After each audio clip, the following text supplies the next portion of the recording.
I'd like to welcome all of you. And so the official name is the Third Thematic Workshop of the Infrastructure Financing Public-Private Partnerships Network of Asia and the Pacific.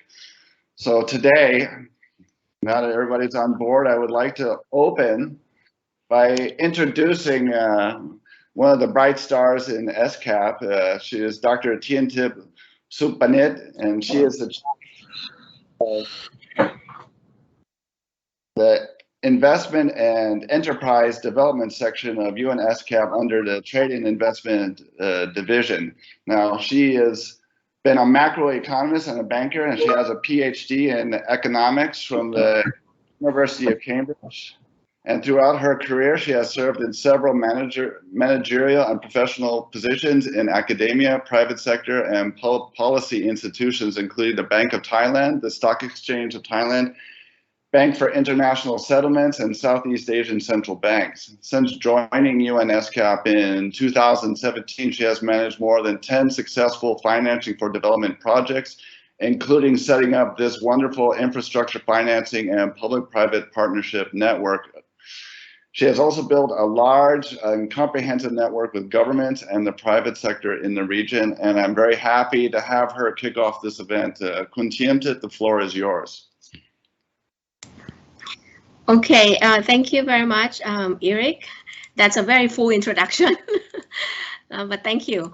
You know, this is, since we come from different time zones, but, you know, in Bangkok, it's good afternoon. So I would say good afternoon, everyone, colleagues also from CPPC, ADB, ladies and gentlemen, and all participants here today. This is actually supposed to be a very small workshop because we are working on this thematic workshop, but I'm very pleased that, you know, a lot of interest today to join this workshop as part of the PPP network. So welcome all of you to the third thematic workshop of the Infrastructure Financing and PPP Network of Asia and the Pacific. As you know from the concept note, today's thematic workshop is about increasing access to cost-effective digital healthcare through ICT infrastructure in rural and remote areas, and the role of public-private partnership. As we know, the commitment to leave no one behind is a core principle of the 2030 Agenda for Sustainable Development. Leaving no one behind puts equity at the center of national and international policy agendas, representing a critical improvement over the previous set of Millennium Development Goals, which were largely silent on the issue of social disparities. So here, fighting health inequalities is actually a challenge addressed by United Nations SDG Goal 3. That is, ensure healthy lives and promote well-being for all at all ages, particularly people living in the rural areas who suffer from a lack of health infrastructure, which could jeopardize their inclusion in universal coverage. The last mile ICT connectivity is also a must-have infrastructure to ensure the promise of innovative healthcare provisions in resource-poor, rural and remote regions. And this contributes to SDG Goal 9 in building resilient infrastructure to achieving sustainable development. As we probably already all learned very well, right, from this COVID-19 pandemic, that we're actually relying a lot on technology and particularly technological innovation, including this meeting where we have to hold it online. Technological innovation often strives where the needs are greatest or where significant imperfections exist. So we come here today to explore the specific solutions such as telemedicine, including telediagnostic and telepathology, are uniquely suited to address the health needs of developing countries, where more than 50% of the population still lives in rural areas and remote areas. At the same time, the healthcare demands of many developing countries are growing, as are their middle class, aging population, and average incomes. Moreover, Many chronic diseases such as diabetes are no longer rich country diseases, but become increasingly frequent in developing countries. In this regard, I would like to say that public-private partnerships, or PPP, must lead the transformation of infrastructure today to ensure inclusive and affordable healthcare for all. Here is where the infrastructure financing and public-private partnership network of Asia and the Pacific will play a stronger role, working with both government and the private sector through ESCAP Sustainable Business Network, or ESBN. I would like to highlight 3 important points I would like to bring to you today for this meeting. First, governments need to set the right incentives to mobilize finance that support the rapid and crucial transformations required to provide access to healthcare in underserved communities. Secondly, the private sector needs to leverage its expertise, strengths, and the ability to swiftly innovate in the face of the challenge of delivering equitable healthcare to the underserved. Third, investment in a sustainable, resilient infrastructure also means financing projects that can advance health infrastructure through innovations in ICT. Given the health emergency worldwide, and we are still in it, we're not sure how long we're going to be in it. At the same time, you think about it, there is also a significant opportunity given the pandemic. The opportunity for regional cooperation through public-private partnerships and sustainable business network to rapidly scale up sustainable and resilient healthcare infrastructure development in the region. Today's workshop is very timely as we will discuss and explore this important opportunity. ESCAP, as the largest intergovernmental body in Asia and the Pacific, brings together both the public and private sector, as well as development partners, to build knowledge on the digital healthcare and telecommunication sectors to ensure that no one is left behind. So I really wish you a successful workshop today to explore pathways to advance the needed telemedicine innovations and the needed infrastructure to deliver the promise of more equitable healthcare in this region. Thank you very much.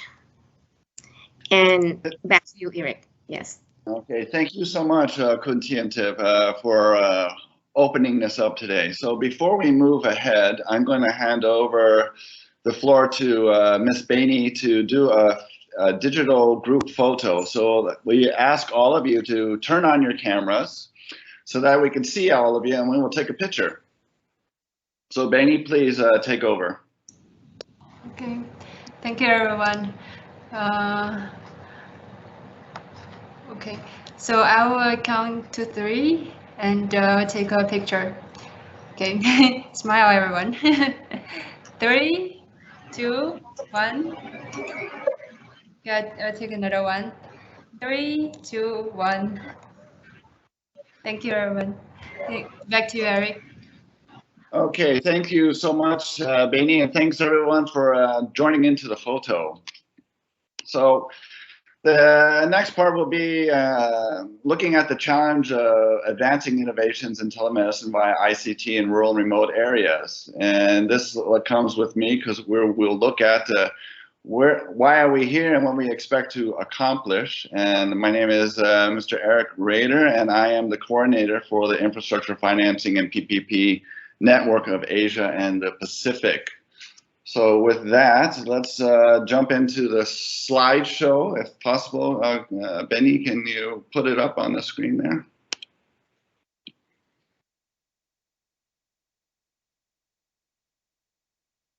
Okay.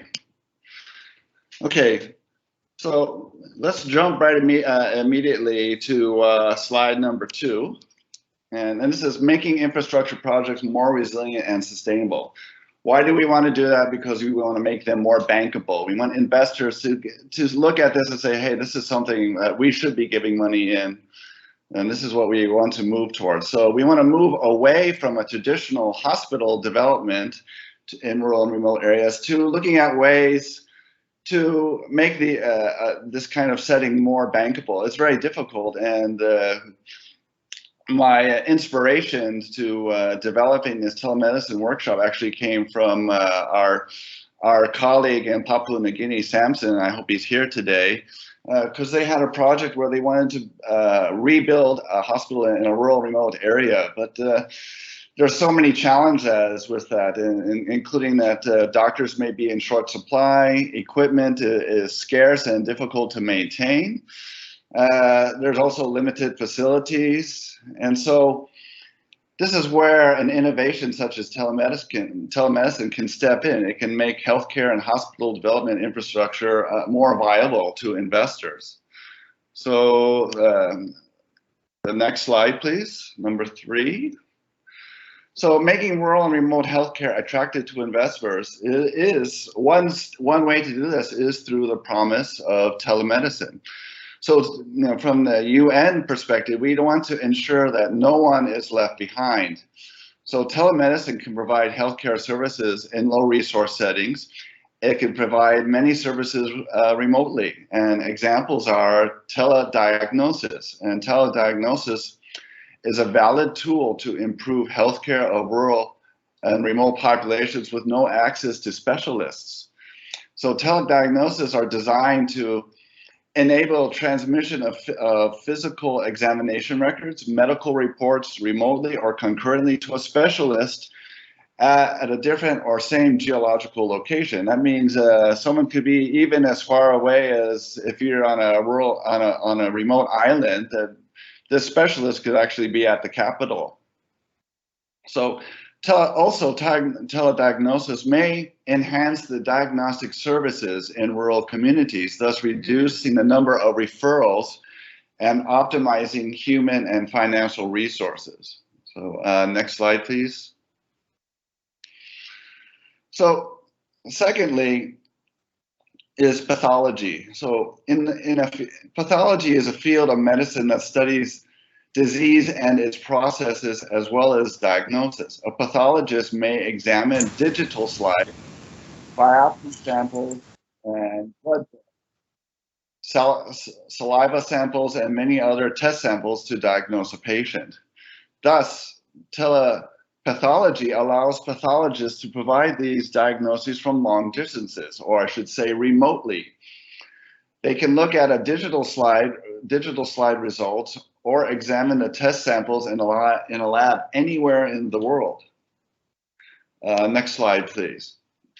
Okay, so to deliver the promise of telemedicine, we have to look at the other part of the equation in doing this so that we can really advance telemedicine in rural and remote areas. And to do that is by ensuring viable ICT infrastructure. And there's a vital need for resilient ICT infrastructure to advance telemedicine benefits. And one way is to, as we know, access to telemedicine is hardest for those who need it the most. Thus, to get around such challenges, telemedicine needs to call upon infrastructure that is both resilient, cost-effective, which it is, and innovative. Today, we will also learn more on how to develop ICT infrastructure that can deliver the promise of telemedicine.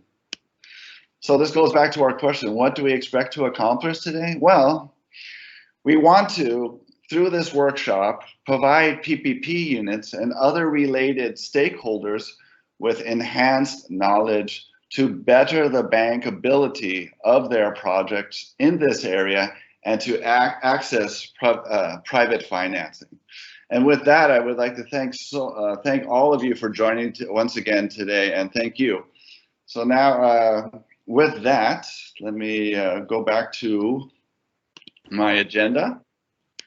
And I would like to move on to session 1, which is experience from member states. So I would like to introduce, hold on just a second here. I would like to introduce Mr. Sifei. Now he is the Director of Information Management Department, China Public-Private Partnership Center of the Ministry of Finance, and he has been at this post since 2014. And I also would like to note that he's also a very strong environmentalist, having worked in the Ministry of Environment in the past. So as of 2014, he had the China National Integrated PPP Information Platform has delivered PPP training and consulting nationwide to governments at various levels, private sectors, and finance institutions, and has been engaged in infrastructure and PPP issues of the G20, BRICS, and APEC. Mr. Sifei, he is also involved in establishing and operating the China Clean Development Mechanism Fund under the Ministry of Finance, and supporting developing renewable energy and energy efficiency projects, some things that are critical as we move to try to address the Paris Agreement. He also worked in the, as I noted, with the Ministry of Environmental Protection, and was engaged in multilateral environment agreements and sustainable development. So I'm very pleased that Sifei could join us today. And Mr. Sifei, you have the floor. Okay, thank you, Eric, for your kind introduction. Good morning, good afternoon, distinguished delegates, ladies and gentlemen. You are warmly welcome to join Session 1, Country Experience on Healthcare and ICT. I'm very happy to be the moderator for this session, and happy to see many older friends in the meeting. Based upon the interests and the suggestions raised by the member states during the second thematic workshops held virtually on 10th March 2021, this workshop will focus on the digital healthcare sector and the telecommunications sector to share knowledge and the practice in telemedicine for rural and remote areas in Asia and the Pacific region. I believe it will also provide capacity building to PPP units to develop pilot projects to improve healthcare service for people, especially for the peoples in rural and remote areas. There are three speakers in this session. They are Mr. Kartik Agrawal from Ministry of Finance, India, Mr. Fogapawar Samoa from PPP Unit's Ministry of Public Enterprises, Samoa, and Dr. Ifrat from Ministry of Finance, Indonesia. They will share valuable knowledge and practice from various aspects. Dear speakers, since we have only 60 minutes for this session, including Q&A, I would kindly request that each presentation is no more than 17 minutes. After the presentations, we will open the floor for Q&A for 10 minutes. During the presentation, if our online audience have any questions to the speakers, please kindly provide your name and the name of your organization before asking your question in the chat box, and try to keep the question clear to the point. I will call you sequentially in the Q&A session. Now, I would like to invite the first speaker of this session, Mr. Kartik Agrawal. He is Deputy Director, Private Investment Unit, Department of Economic Affairs, Ministry of Finance, India. India is the second largest developing country in the world in terms of population. No doubt, telemedicine development is quite significant to enhance the healthcare service for Indian people. I think the audience are eager to know what actions and the development in India are in the field in telemedicine. Now the floor is yours, Mr. Kartik Agrawal. Thank you, Mr. Fay. Namaskar from India. So, without much ado, let me start my presentation.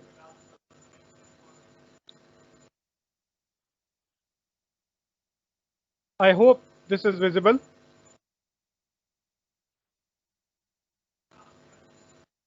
Hello. Am I audible? Hello? Not yet. Am I audible now? Yes, we can hear you. Okay, and Yeah, we I can. hope my slides are also showing. I can see the slide. Okay, so thank you very much for this opportunity, Mr. Fay and Eric and Ms. Tentip. Without much ado, I'll start my presentation on improving access and equity through digital healthcare aided by private partnerships. This is a brief biodata about me. I am a Deputy Director working in the Private Investment Unit in Department of Economic Affairs, Ministry of Finance, Government of India. I am also a Chartered Accountant by qualification and I'm currently pursuing my doctorate in management. This is a brief overview of my presentation.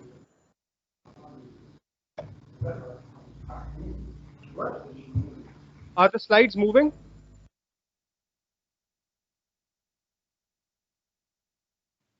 Sorry, I cannot see your PPT. Okay. Could you share your screen? Okay, it's visible. We can see it here on this side. Go ahead. Okay. So, first of all, I'll briefly touch upon the healthcare sector overview, the challenges and opportunities. So, healthcare has become one of the largest sectors of the Indian economy, and it has grown at a compound annual growth rate of 22% on year-on-year basis. It is also one of the largest employment generating sectors in the country and employs around 4.7 million people directly and many more indirectly.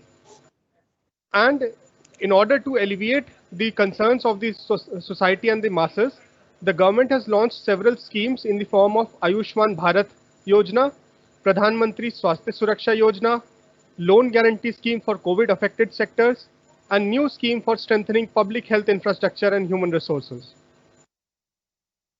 However, there are several challenges which remain and which are being addressed by the traditional and interventions, especially after COVID. The traditional challenges in this sector in India are that we have only 1.2% of GDP which is being spent on the healthcare. However, we aim for 2.5% of the GDP to be spent on healthcare, and we have achieved a 135% year-on-year increase in healthcare spending. There is low healthcare insurance penetration in the country, and high out-of-pocket expenses by citizens add to this misery. We have 75% of healthcare infrastructure which is only located in the major urban areas where only 27% of the total population resides. So this skewed matrix of availability of healthcare also impacts healthcare service delivery.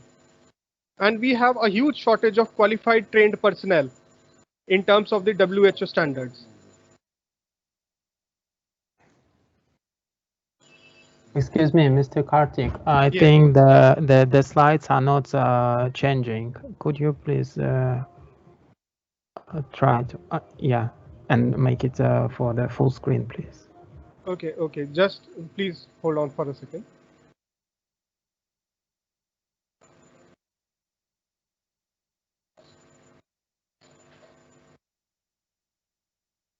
Is it visible now? Yes, very good. Clear. Thank you. Okay. Yes. Thank you for the information and sorry for the interruption. So, the challenges and opportunities together make India's healthcare industry a ripe market for investment. There is a need to further innovate to attract PPP investments into the healthcare space.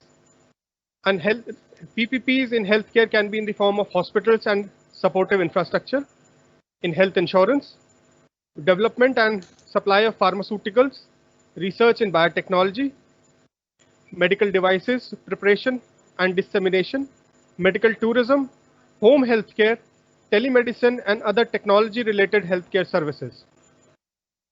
Particularly in the hospital segment, opportunity for expansion of private players to Tier 2 and Tier 3 city locations exists, and domestic manufacturing of pharmaceuticals can be undertaken. A brief about India's PPP landscape and PPP in healthcare. We strongly believe, that PPP can be the panacea to India's healthcare supply challenges. Long-term nature of the partnership creates an opportunity for both public and private partners to leverage mutual strengths. PPP in India has seen success in traditional sectors, which are the revenue-generating, steady return sectors such as the transport, tourism, urban development, etc. But now, the stage is set for PPP to be encouraged and developed in social sectors, particularly health, education, and sanitation. In fact, under the National Infrastructure Pipeline, approximately 22% of the total number of projects are from healthcare. In order to help the private parties take up PPP investments, a viability gap funding scheme was revamped to provide increased government support in the form of capital expenditure up to 80% of total project cost and operational expenditure for first 5 years up to 50%. This is supposed to go a long way in promoting PPPs in healthcare. PPP provisioning for healthcare can take place across multiple verticals and should have at least 4 key considerations or characteristics. The contract should be sufficiently long-term, particularly we believe 15 plus years. The risk should be optimally balanced. The performance indicators should be the KPIs. They should be equally balanced, rational, and capable of being measured. And the ownership of the assets should be clearly defined. At present, over 50 plus hospitals have been executed via PPP in India, and over the years, 4 major models have evolved. The greenfield model, the brownfield model, brownfield equipment and services model, and end-to-end model, which is the integrated model. These PPP models have been further categorized into 3 main categories: the infrastructure-based model, the services-based model, and the integrated PPP model, which integrates end-to-end supply of healthcare facilities. The brownfield PPP models are particularly of 3 types: the public-private partnership, the PPP with a public sector enterprise, and a quadra PPP, which is a consortium of large and small units, with small units acting as feeder units for the larger units. So these are a bit of description, the pros and cons of each model, which are prevalent in India. Now, in order to help PPPs in healthcare, the Department of Economic Affairs, DEA, had brought out a green book which contained the model concession framework. This model concession framework was brought out before the COVID era, and hence it needs to be revised and revamped in the light of digital telemedicine. However, the basic framework of this model concession agreement can well be applied to digital medicine also. It qualifies the role of the authority, the role of the concessionaire, the revenue models, the quality which needs to be maintained. Bidding parameters are specified. Either they can be in the form of a grant if the project is not commercially viable, or if the project is commercially viable, then it can be in the form of a revenue share or a concession fee. It also specifies the conditions precedent, the CPs, that the authority and the concessionaire have to undertake before the appointed date. I will briefly touch upon some of the case studies in PPP projects in healthcare sector. As I had said earlier, the clinical services model, which employs providing services only, has been developed in Andhra Pradesh and the success critical factors were that the project completion took only 8 months. The bidding parameter was the average price per scan, and winning bidder's quote was nearly 50% less than the prevailing market rate. So this, as it was highlighted during the beginning of this thematic workshop, that providing affordable healthcare to the masses should be the main agenda for the PPP projects. And this project achieved that. Over 100,000 patients per year are enjoying this diagnostic services, and 85% of the total patients are from the underprivileged category. The next case study that I have is from Uttarakhand, The Uttarakhand Healthcare Systems Development Project was a variant of integrated model.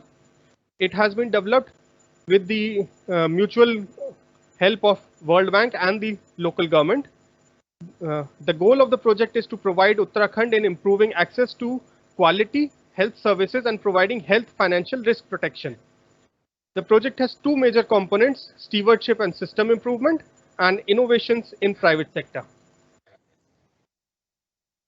We have also compiled a few of the learnings from global successful PPPs in healthcare. The key takeaways being that there should be a bundling across levels of care with feeder system from smaller facilities to larger facilities. The processes should be flexible and conducive regulatory landscape should be made available. Appropriate inflation adjusted payments for the private player should be built in the concession agreement itself. And there should be a shift towards outcome-based metrics, the KPIs, instead of the hard-coded KPIs. We have also identified some of the roadblocks to success of PPPs in healthcare. The most and foremost roadblock being the challenging unit economics. Unless and until a steady supply of patients can be ensured to a PPP hospital, the viability of the project cannot be ensured. The second being increasing operational expenditures. Third being difficulty in capital raising. Fourth being inadequate reimbursements to private players. Fifth being limited provision of additional revenue streams. Additional revenue streams should be explored so as to make the main project commercially viable. Sometimes we have also seen that eligibility criteria and technical specifications are made so restrictive that competition is hampered. And we have also seen that partial alignment and consultation with stakeholders is taken at a minimal level. Lastly, the outcomes in few PPPs have been dampening, and this has created an adverse effect for the PPP climate. With the digital health initiative, we believe that we can leapfrog to providing affordable healthcare to the masses at their doorstep. The telemedicine practice guidelines were released by the Government of India in March 2020 itself. And government's teleconsultation services eSanjeevani and eSanjeevani OPD have serviced over 1 million teleconsultations since December 2020. Post-pandemic, the necessity of digital healthcare interventions has become paramount. Telemedicine and e-health potential solutions for addressing lack of access is a vital necessity. Developed telemedicine market has the potential for even export of healthcare services.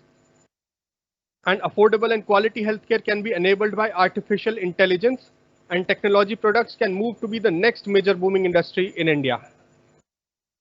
A positive step in delivering digital telemedicine was that 85% clinicians used teleconsultation and digital platforms during the lockdown. And 50% doctors even found it to be more effective for patient interactions. The happiest part was that 80% teleconsultation services were from first-time users and 44% teleconsultations were from non-metro, that is tier 2 and tier 3 cities. So this overview provides us an insight into the digital telemedicine market of India. Apollo Telehealth has been a market leader in India and perhaps in South Asia also in delivering telehealth. It has multiple PPPs with state governments of India and 750 plus telemedicine centers, 350,000 plus common service centers, and has delivered 15 million plus teleconsultations. I have a small case study from Uttar Pradesh also. Uttar Pradesh is one of the most populated states of India with dearth of healthcare projects. So they have taken up a teleradiology service at 134 community health centers through competitive bidding. The price per scan was the bid parameter. More than 70,000 radiology reports have been delivered till date, and digital infrastructure and IT-based solutions are being provided. The project is intended to serve 14 million people with 2,400 X-rays per day. In Odisha, we have found that the telemedicine was solving access issues through their partnership with Glocal. They have literally delivered a hospital in a box employed local youth as the technicians, and provided quality, affordable healthcare to the masses at their doorstep. So this is all from my side. And at the end of the day, I would like to say that India's healthcare PPP landscape has seen several initiatives being taken up by the state governments. The states have banked upon their own know-how and resources to leverage PPP models in the healthcare. So at present, there is a pressing need for a centralized support in conceiving, structuring, implementing and monitoring PPPs in digital health. And this is where we hope to work in close coordination with ESCAP. Thank you so much.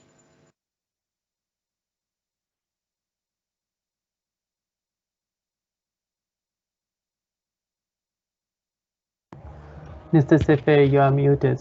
Sorry.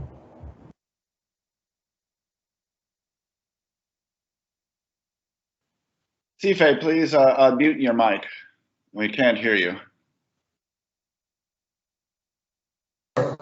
Okay. Thank you very much, Mr. Agrover, for your excellent presentation on PPP application in both healthcare and telemedicine in India. You show us meaningful case studies and learnings.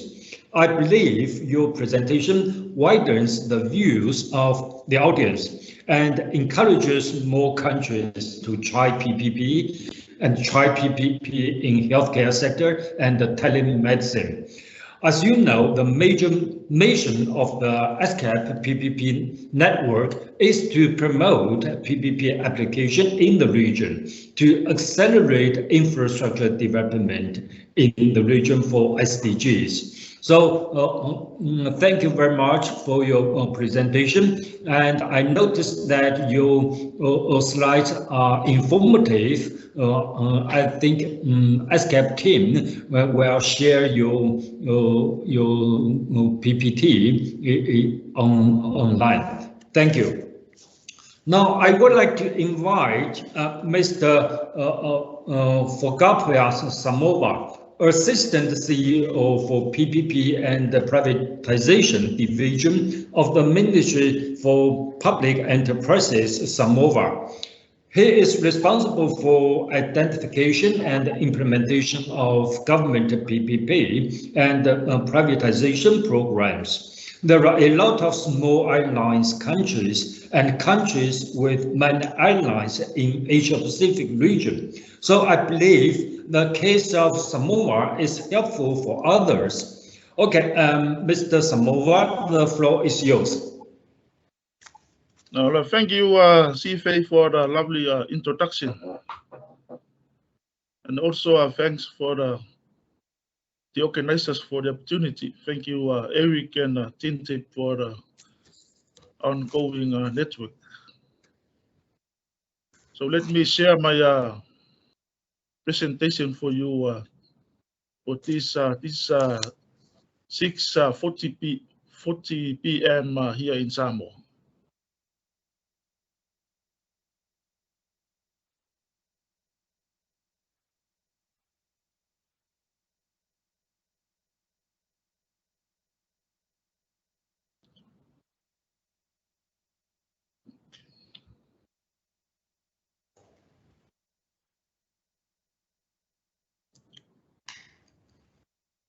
Are you able to see my presentation?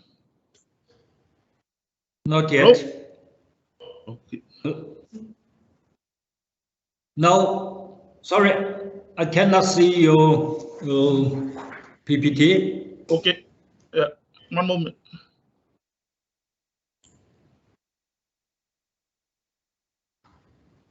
Are you able to see my presentation now? Hello? Hello? Are you able to see my? Yeah, we can't see. Okay? We cannot see it, and we can't see you at the moment. You'll have to maybe make sure your camera has popped back on. Mr. Samoa, if you want, I can share for you, so you can just present. No, I think it's okay. Okay, yes. Okay. We can see Okay, it. as mentioned by CFA, I'm from Samoa, the Assistant CEO here in the Ministry for Public Enterprise here in Samoa. And happy to talk about some snapshot of the demands on healthcare in rural and remote area here in Samoa. Just brief content, we'll be talking about some background of Samoa, especially for those people who are not aware of where we are. Then some current health system, the key challenges that we have, and then future strategies. Well, we have 4 main islands, 14 tiny islands spread around the area of 3,030 kilometers square. That's where we are in the South Pacific.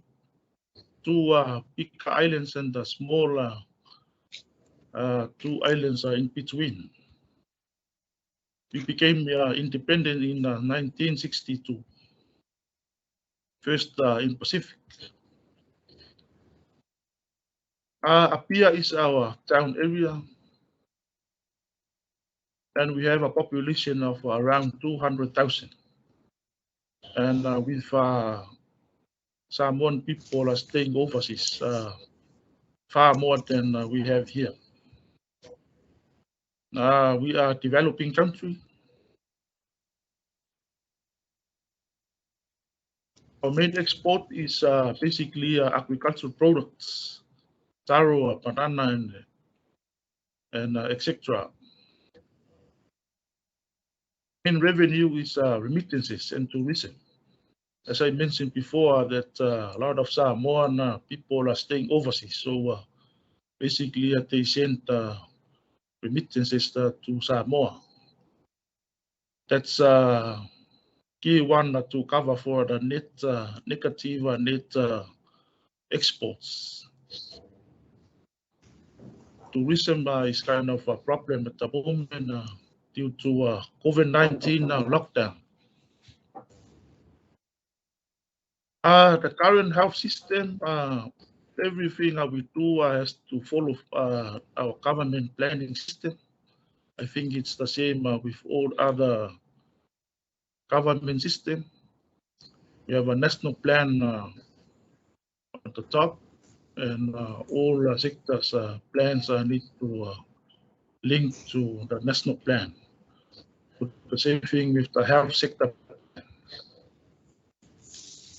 And then all the government organization plans need to link to respective sector plan. And the government budget needs to be built from all those government organization plans. Our national hospital was separated from the Ministry of Health in 2006.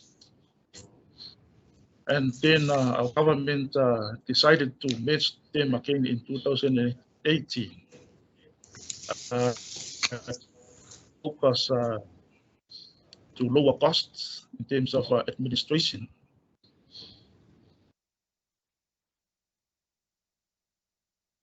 We have main hospitals in the country. One main hospital in our town, Apia,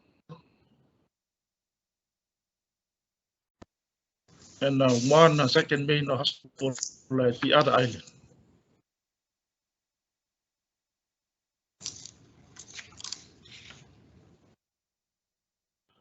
We also have the National Kidney Foundation of Samoa, which was established in 2006, one in each of the 2 big islands. It's focused on doing dialysis operations for kidney patients.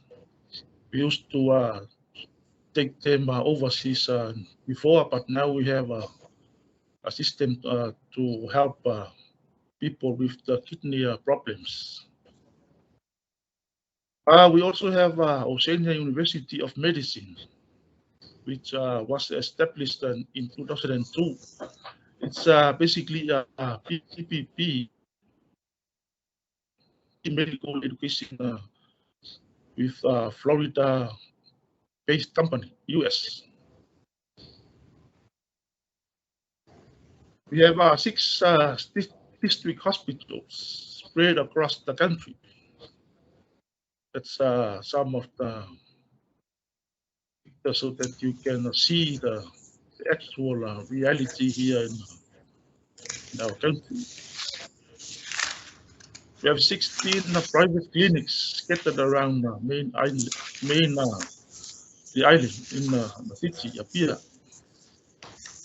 We all connected with the main hospital because they don't have equipment, so they referred their patients to the main hospital.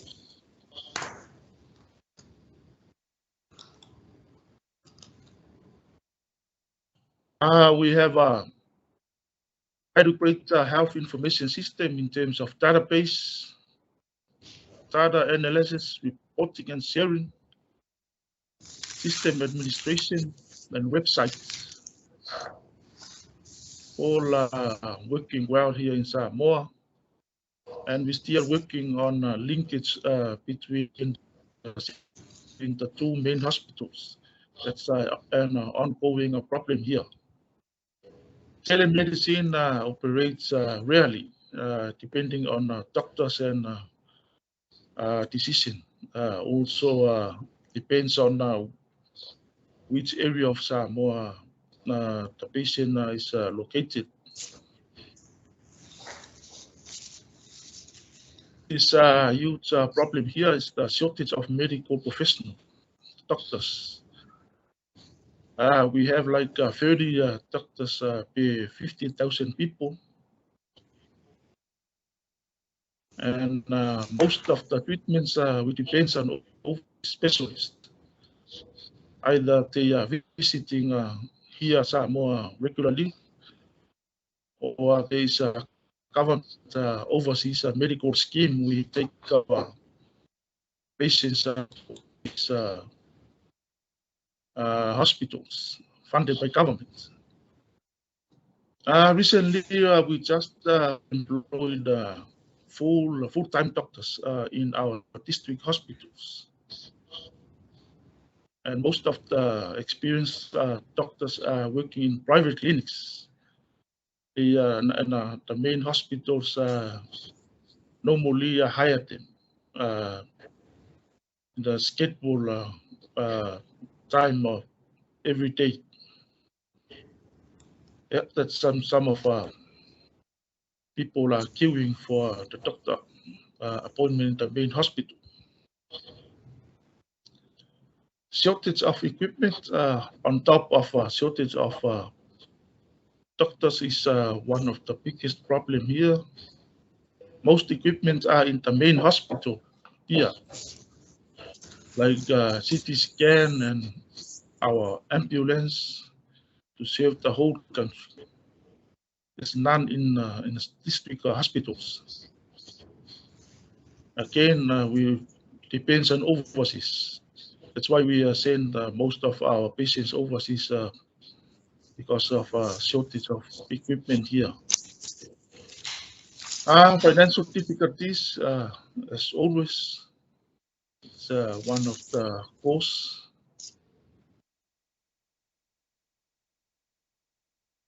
And future strategies. There's an opportunity for us to look at some potential PPP approach for district hospitals. We believe we have a capacity in private sector, by the private doctor clinics, and hope there is a potential investors to finance equipment and operate and maintain. This is something to look at, but not yet start consultations and everything in the process. Performance-based to ensure there's a value for money. We also continue to improve on utilization of ICT to improve our health information system.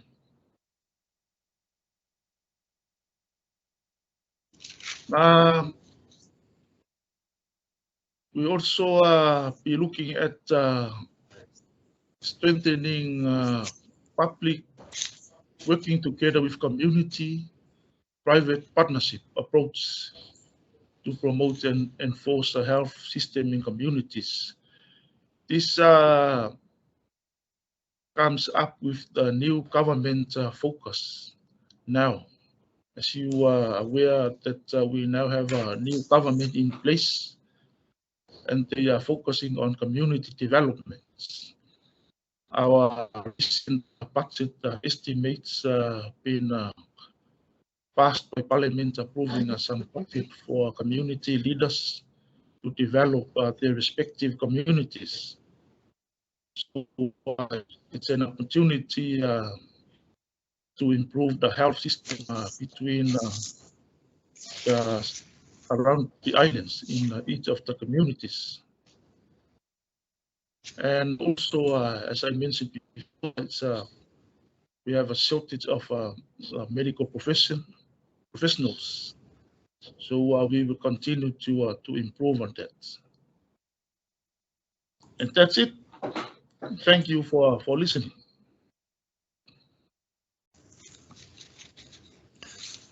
Okay, thank you, Mr. Samovar, for your wonderful presentation to share your views and experience. I noticed the challenges in Samovar. You mentioned that the shortage of medical professionals, equipment, financial difficulties, and budget strains. I think telemedicine could be one efficient and effective way to overcome the challenges and to help some of our other island countries and rural and remote areas to improve their healthcare services. Thank you. And now I would like to have Dr. Ifrad. He is a senior health and PPP specialist and vice president of SMI Persero under the Ministry of Finance, which is engaged in financing and preparing infrastructure projects in accelerating infrastructure development in Indonesia, particularly in healthcare development. He is a prominent expertise of PPP healthcare in Indonesia. Okay, Dr. Ifrad, you have the floor. Thank you. Thank you, Mr. Zive, for this opportunity, and also I would like to convey my great pleasure to Eric and Alex for friendly asking me to join this session. I would share it with everyone. First of all, who are we, and what we did in the healthcare sector, and then the PPP framework in Indonesia.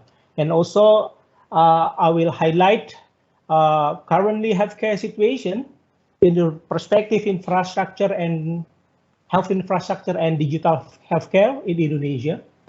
And also, I will share to Floor how is it going, the framework of PPP healthcare Indonesia, what we did so far, and what the lesson could be taken from our development of the framework of PPP healthcare in Indonesia.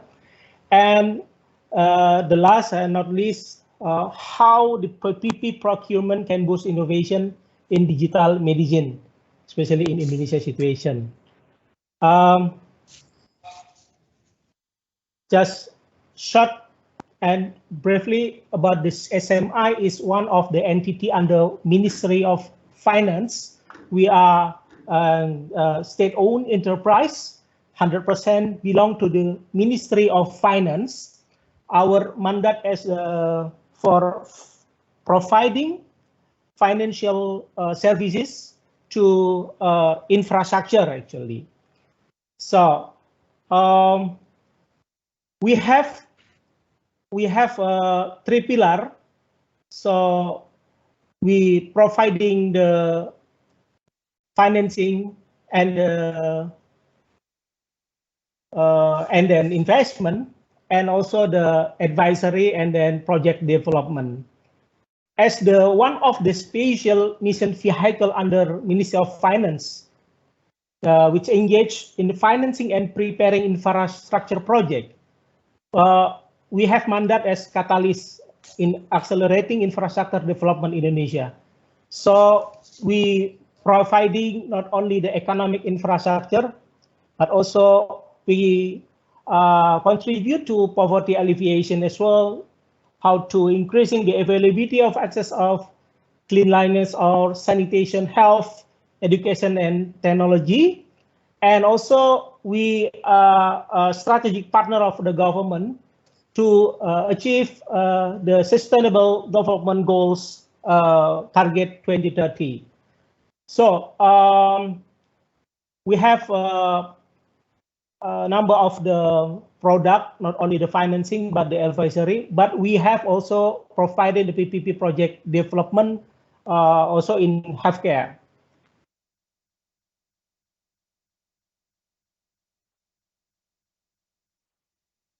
Yeah, I'm going to start it with the currently the Indonesia health expenditure 2000 and 2019, according with the National Health Account that generates consistently and comprehensive data on health spending in Indonesia.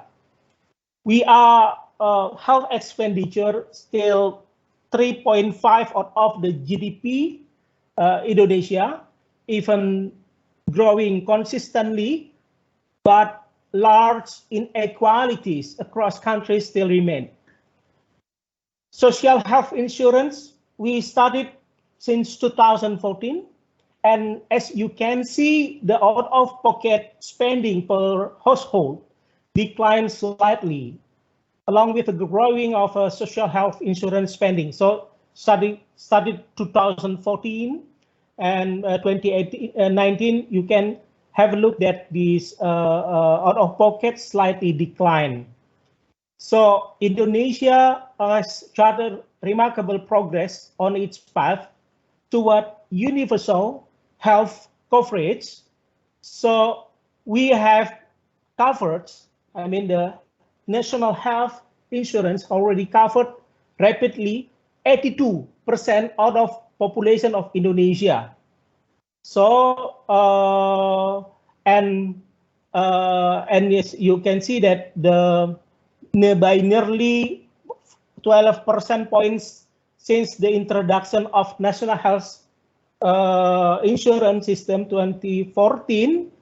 So we have the spending for the national health insurance scheme. It's keep going up.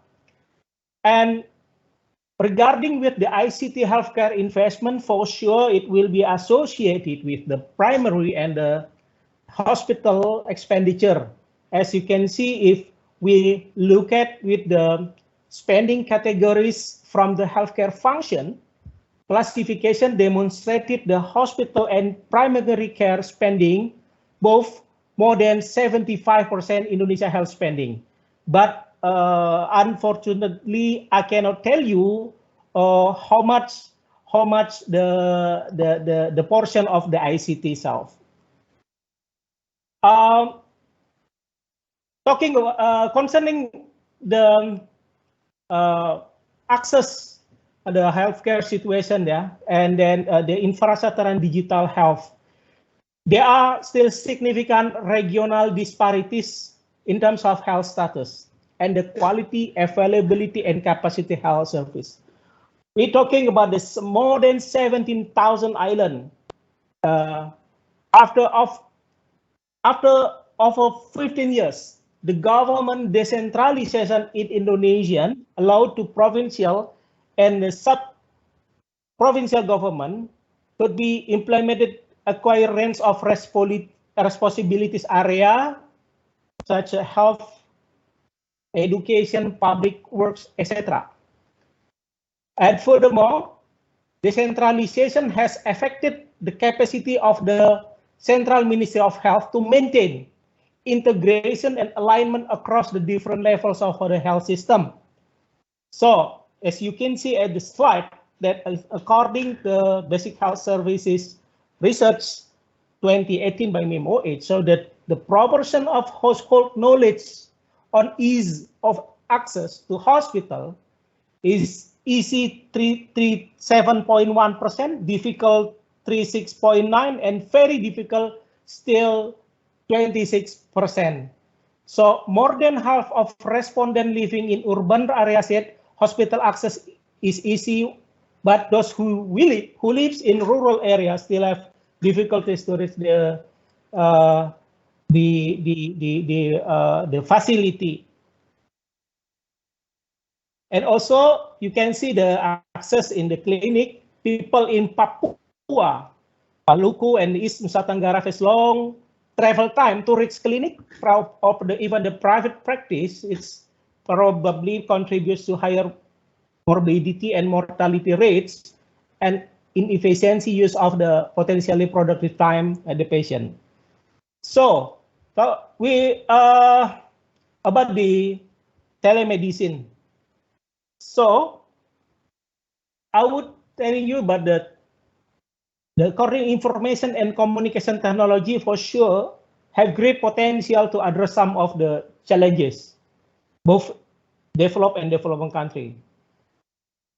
Without a good understanding of the local context, it may be difficult to integrate telemedicine in a useful way, I think.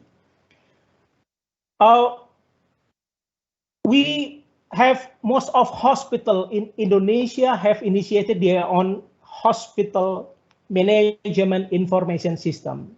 So, but not all of them already implemented well. Still 85% of hospitals in Indonesia, yeah, they own HMES, but still 15% no, and even not well function.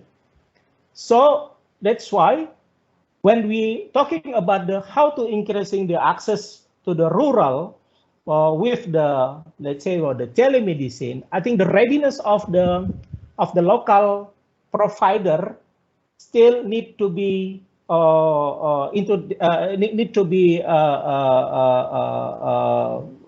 solved, yeah. So not really easy to implement telemedicine at the moment, but we have to see at the look the readiness of the facility. And what the situation when we according to data from the Ministry of Information and Technology, so those whose economic status are better, they access more than low income groups. And also the younger for sure still access more of the internet rather than the elder. So I would say that the broadband internet access actually at the moment is not a luxury, but the basic necessity for economic and human development in both is still necessary to be considered. So and then, yeah, the number of Indonesia villages, yeah, which cover already 4G site, is already reached 12,000 villages out of total of 80,000 villages throughout of the country. So this is still remaining challenges for Indonesia when we are talking about the telemedicines for the rural, yeah. So now I'm talking about the PPP in Indonesia. I'm starting with the framework. What we have the framework of PPP healthcare in Indonesia. We have already the regulation, a number of regulation from the Ministry of Health, from the Ministry of Finance, and from the Ministry of the planning and economic, coordinating economic. A range of the approaches to healthcare in Indonesia, it's focusing on development, rehabilitation of facilities management, and also the services provider. So I think the formulation it's similar as the other countries. So engagement with the private sector will be achieve one or more 6 functions, yeah: financing, design, build, maintaining, operating, and delivery. And the model is infrastructure, as my colleague from India said, that there is the infrastructure-based model, or the clinical services model, and integrated model. This is what the framework we have. And according the level of complexity, we have selected the area. The scope could be arranged as the PPP and or the traditional procurement. We believe that the PPP scheme bring the number of the advantages, especially for the hospital. Yeah, we could get it some the transfer knowledge from the private sectors, and also the project could be more efficient and effective because several of the risks could be transferred to the private. And also we could be more ensure that the project delivery more precise in terms in time manner, and also the investment potential for sure.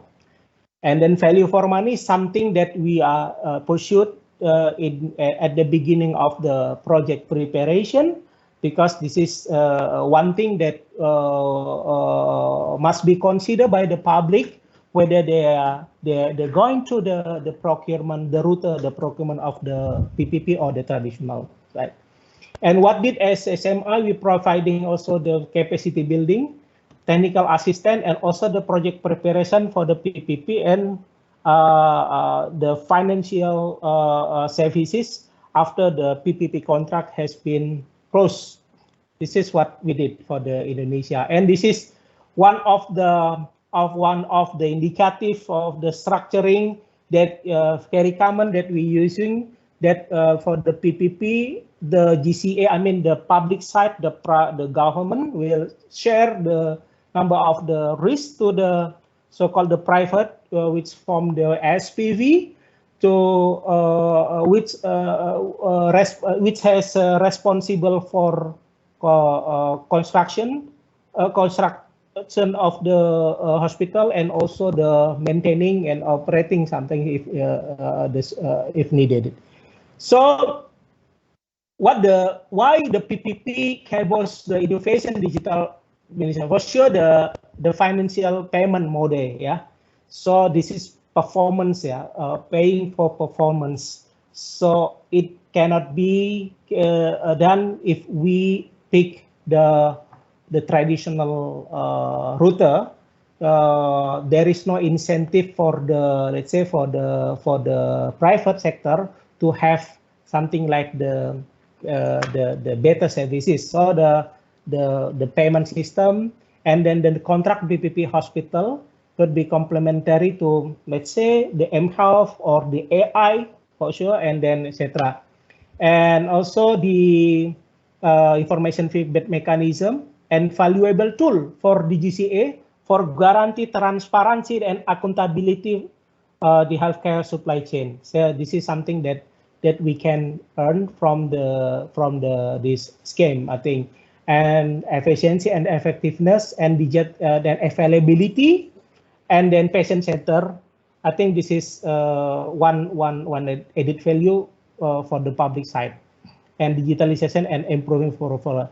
And then this is the last slide, the overall for the implement implementation of the high city healthcare Indonesia, there is one the cultural condition.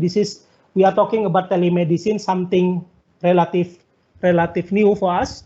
And then we need still working on that for the shifting the mindset of the sharing value, goals and risks, and also the regulatory and policy. This is need to be to providing the protection to the doctors, to the nurse for having the telemedicine, and also to the patient, and social security condition. So, and then industrial and technical condition, the availability, I think it's much advanced at the moment rather than a couple years ago, but still we are still working for that. And knowledge condition, and also the financial condition that need supporting deployment and updating of telemedicine. And last but not least, the market condition, also one thing that influence the exchange of the medical technology. Thank you, Mr. Sive. Question and answer very much welcome.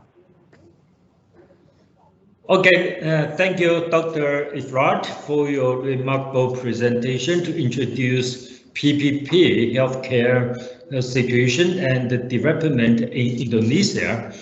As a senior health and PPP specialist, your ideas on how PPP can boost innovation in telemedicine are insightful. Since Indonesia has the 4th largest population in the world and more than 17,000 islands, obviously developing telemedicine through PPP has a special importance. I believe telemedicine will develop rapidly in Indonesia, and its practice and experience are valuable for other countries. To echo you, I would like to share that there are more than 120 PPP hospital projects entering into construction and operation during the past 6 years across China. Chinese government is promoting telemedicine service nationwide and is encouraging large-scale hospitals engaged. Telemedicine development in China dramatically these years. So before we move to Q&A session, I would like to thank every speaker for their excellent presentation. Now, let me check the chat box if there's any questions. Sorry, I don't see any questions in the chat box.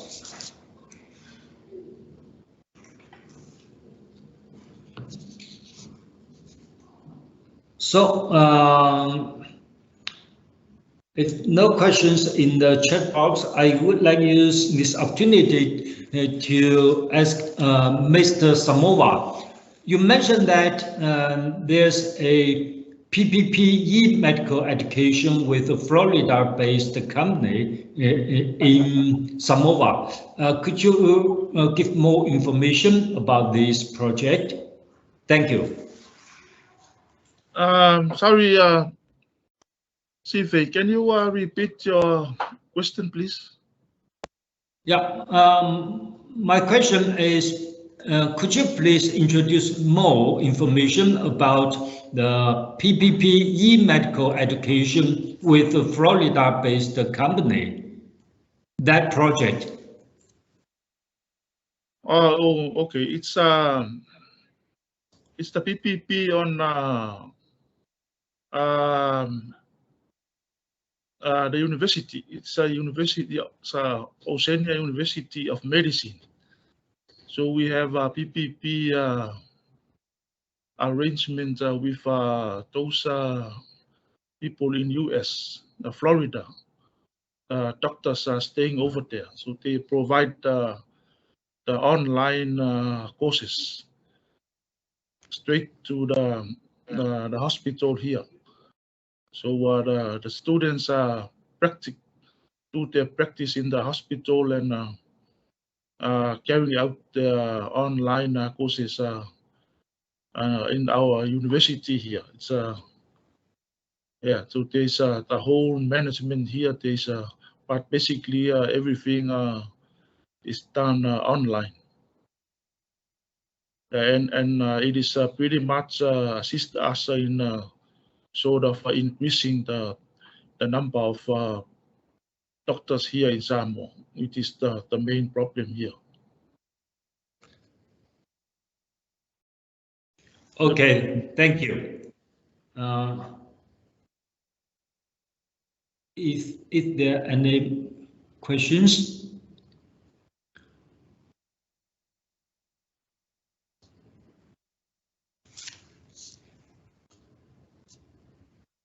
Sorry, I don't see any questions in the chat box. So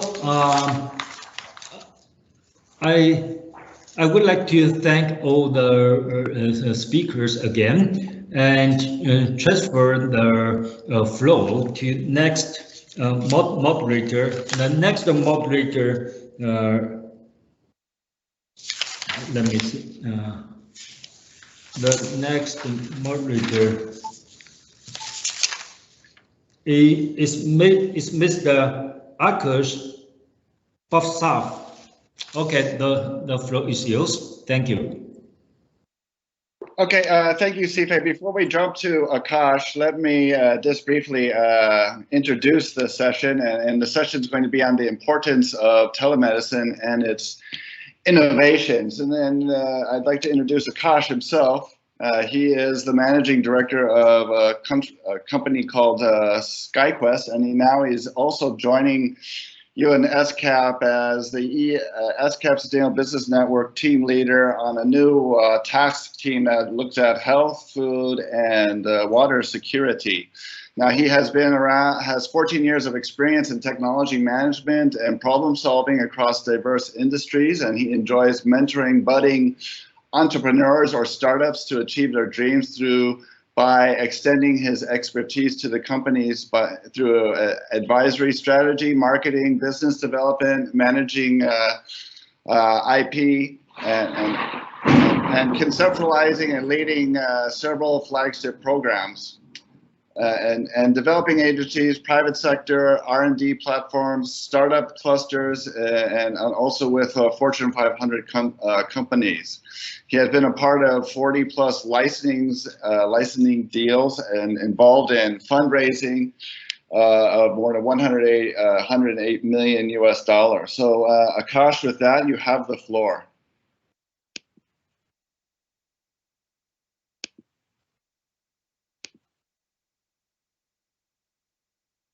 Hello, everyone. This is Akash Mahendra Bhavsar. Thank you, Eric, for the introduction, and I would also like to thank Kunti Antip for her leadership. And I'm really glad that we are talking about a very, very important pivotal topic, which is health, which with the new task team formation, which covers the health, kind of looks at a very important aspect, which probably in most countries, especially in Asia Pacific, we looked at as, we took it for granted in some sense. And with COVID, the positive outcome of that is basically that we have, we've started giving healthcare sector the due which it actually deserves, right? So it's very interesting today that what we are going to talk about is, the topic of the whole public-private partnerships, and especially in healthcare, and how innovations and technology can sort of enable that, better, right, in achieving things which are otherwise seemingly requires tremendous amount of investment, mobilization of resources, and also I think. Today we are at an amazing point in time where we have this so-called the Holy Trinity of the troika of three important components. One, the improving connectivity world over. So where there is not the 2G, 3G, 4G, 5G connectivity, you have the abilities to connect via satellite with more and more near-Earth satellite companies, the SpaceX and others, and also several governments launching low Earth orbit satellites. So that connectivity, the full coverage, is something which is very much feasible, looks feasible in the remotest parts of the world now. Then comes the second element of the increasing computing power with more resource efficiency. So through smartphones, better computing, better imagery, better image processing technologies, which leads to better data compression, thereby abilities to transmit data. Because one of the biggest issues with medical telehealth was and has been that because you need in most cases data in real time, and second, because the imaging technologies, let's say the MRI or the visioning, let's say you are assessing the eye, the data is very heavy, and because of poor networks is a big challenge. So we have this smarter processing, smart computing, and image processing technologies, which is actually fueling this. Basically, the third part is the adoption. So that is what COVID has actually really brought that to the fore, is that because of the physical constraints put upon people needing care or patients, they have actually been open to, because telemedicine has been around for 20 years and more, right? But the kind of adoption through various applications, smartphone applications and all, has, the inability to physically travel, which has been kind of pushed down upon us because of various lockdowns which have happened across the world because of COVID. I think that the adoption levels of digital adoption, and especially, if you see, probably 60-70% of doctor visits could have been just handled by just a one-to-one interaction. So all of that reduces the burden on the already burdened healthcare system. So the way I see it, and in our experience of working with several interesting innovative technologies coming from universities, startups, even large companies, that it's a fantastic. Today we are at a great juncture, and I'm really glad that today in our session we have three important components. Again, the three parts. One is the university side of it, which is we have a speaker from University of Cambridge, Dr. Ronan Daly. Then we have Ms. Natalia Korchakova-Heath. She is leading the public-private partnerships and establishing of greenfield hospitals for Siemens Healthineers, which is one of the global giants and understands the global landscape. And so we are fortunate to have those insights as well today. And we have another important component is innovators on the ground, right? We have Mr. Alap Adeshwar from Relox Virtual Lab, which is also doing very interesting things in India, which he's going to talk about regarding telepathology. So I think we have a very interesting three, but it seems a very potent mix of how innovation, right framework, and business model can really help us kind of push faster towards the SDG, on health SDG. So basically, without further ado, I would like to invite in our first speaker, Dr. Ronan Daly. I'm sorry if I'm mispronouncing. He's a university senior lecturer at the Department of Engineering in University of Cambridge. He's also the course director for the manufacturing engineering course, and basically teaching about the manufacturing technologies and manufacturing management. He has the experience of working in the Unilever research and development. Prior to that, he has a PhD in chemistry from Trinity College, Dublin, and also I think I see interesting that he has understanding on nanostructures and nano devices, I think from the institution where he's done his doctorate. He currently leads the, I think, Advanced Manufacturing Research Group, and basically his research teams are multidisciplinary process science, which is very, very important. Because today, as it is said, everything what can be invented has been invented. Now, the real innovations and breakthrough will lie in how we can merge various disciplines. So I'm really glad that Dr. Ronan brings in this as one of his core research themes. Then the Inkjet Research Center and the science of scale-up. I think one of the biggest missing link between the science and industry is the ability to scale up, because that's when, there is the difference of the lip and a cup, right? So I think, Dr. Daly, really glad. The floor is yours. Please enlighten us. Thank you very much for that wonderful introduction. I hope my slides are now showing. Yes. Excellent. Well, thank you again for the invitation to speak and for the wonderful introduction. I wish we were all there to meet in person, but in the meantime, this is a really great group of people to chat to. So my name, as you said, is Ronan Daly, and I'm going to talk about some of the more recent work in Institute for Manufacturing here in the Department of Engineering in Cambridge. And it's just really quite brief and just 4 different areas. So I'm going to touch on some of those areas you mentioned, where I also agree is there are some missing links, and also hopefully is very relevant to the PPP discussion in terms of the approach to production, and especially because I'm in a university and doing research at this point in my life, the emerging technologies and how we need to start thinking about scale up at a much earlier time to make sure we're getting innovations to patients as quickly as possible. And this is very true in the world of telemedicine. And the Institute for Manufacturing, we teach and we do research in a way that's very similar to some of the discussions that have been had so far. That we look at some of the fundamental technology research, which is where I'm mostly based, but then we also think about research around the factory and the operations, as well as the business itself, and then the global ecosystem. And we have research groups in multiple research groups in each area.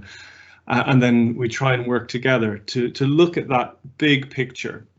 And of course, as you said, most of my personal research is in this area, but then it can't happen without looking at that bigger picture.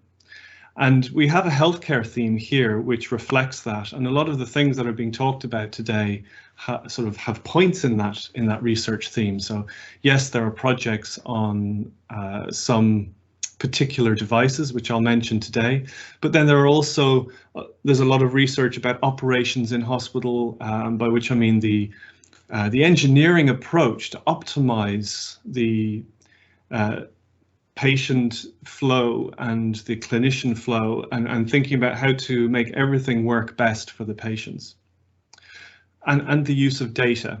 So this is all sort of culminating in one theme here. Now, my research is currently a lot around fluids, which of course lends itself well to biological systems. And I do look a lot at cancer research, looking at the flow throughout the body and delivering drugs through gel barriers that are often stopping drugs from getting to tumors, and designing equipment that can be manufactured anywhere, that could be used in surgery for, again, drug delivery, specifically in the case of brain tumors, and then also distributed manufacturing of personalized drug delivery. So we're looking a lot at production technologies that will allow combinations of drugs to be brought together in a very stable way, very late stage, so not shipped around the world, but made on location. And more recently, we've been looking at helping hospitals understand in the COVID crisis and ventilator crisis how ventilators can be used more efficiently, or getting to more patients. So when there were problems here and everywhere of not having enough. So some of the things I'll talk about today, some examples that I think are relevant. The first is in affordable diagnostics, and as has come up already, there is an enormous pressure everywhere on the healthcare spending. And so anything that we're coming up with and any innovations have to take that into account.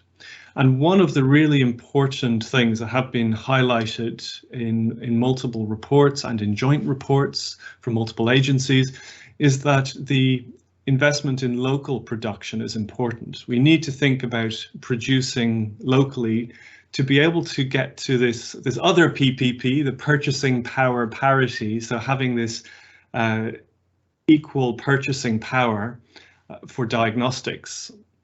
And this is something that is really becoming very important when you want to take an emerging technology and make it affordable. You need to be able to make it on site. And so, as an example, one of the projects that I was just going to show you is one working between us here and in Philippines, University of Santo Tomas and Ateneo de Manila University.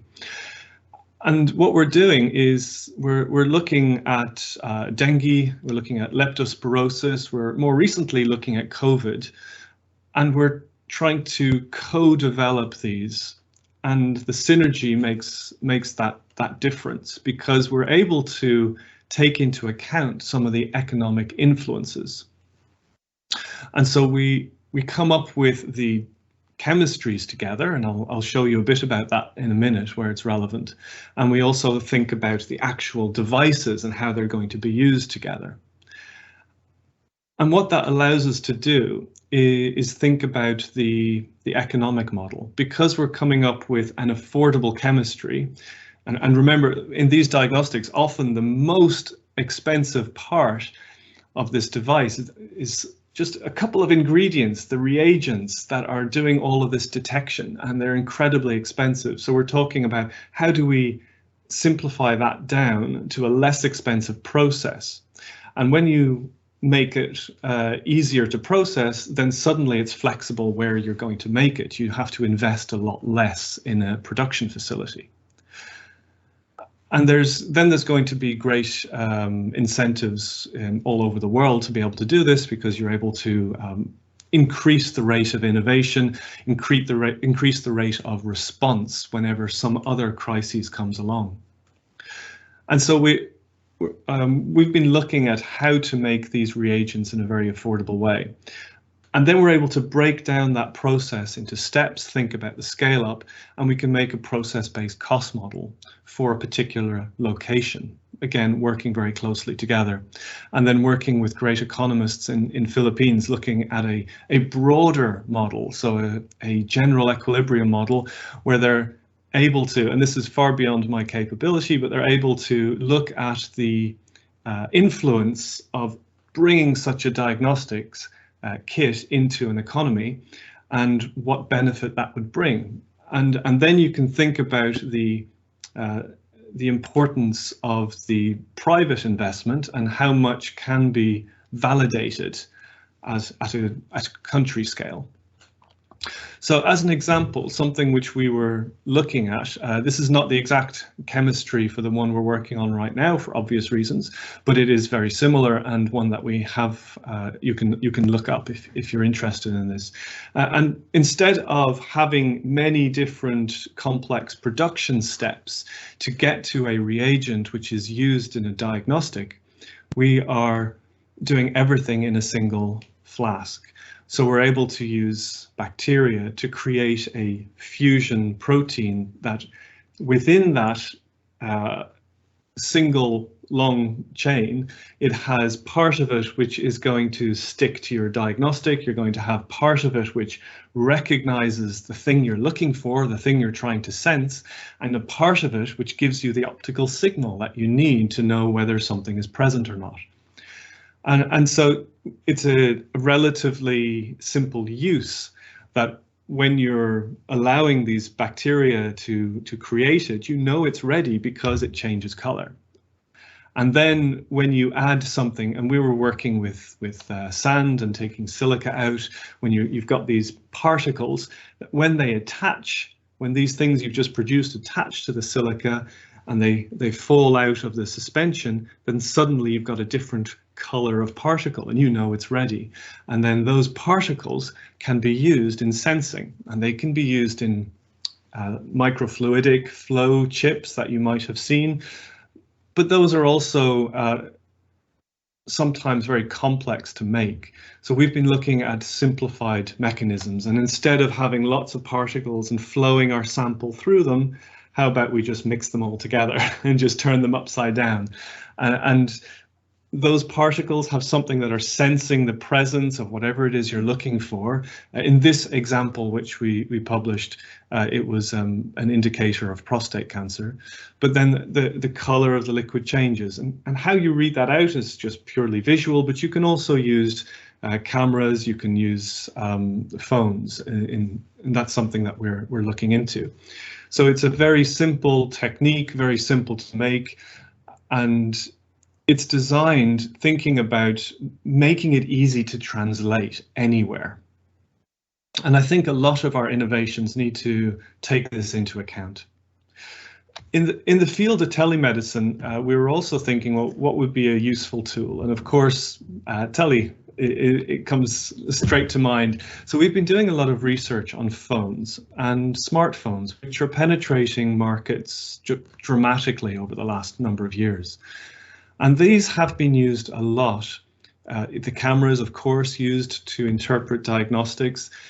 There's also people using it to listen or to monitor heart rates and all sorts of things. And something that was underexplored, we felt, was the screen itself.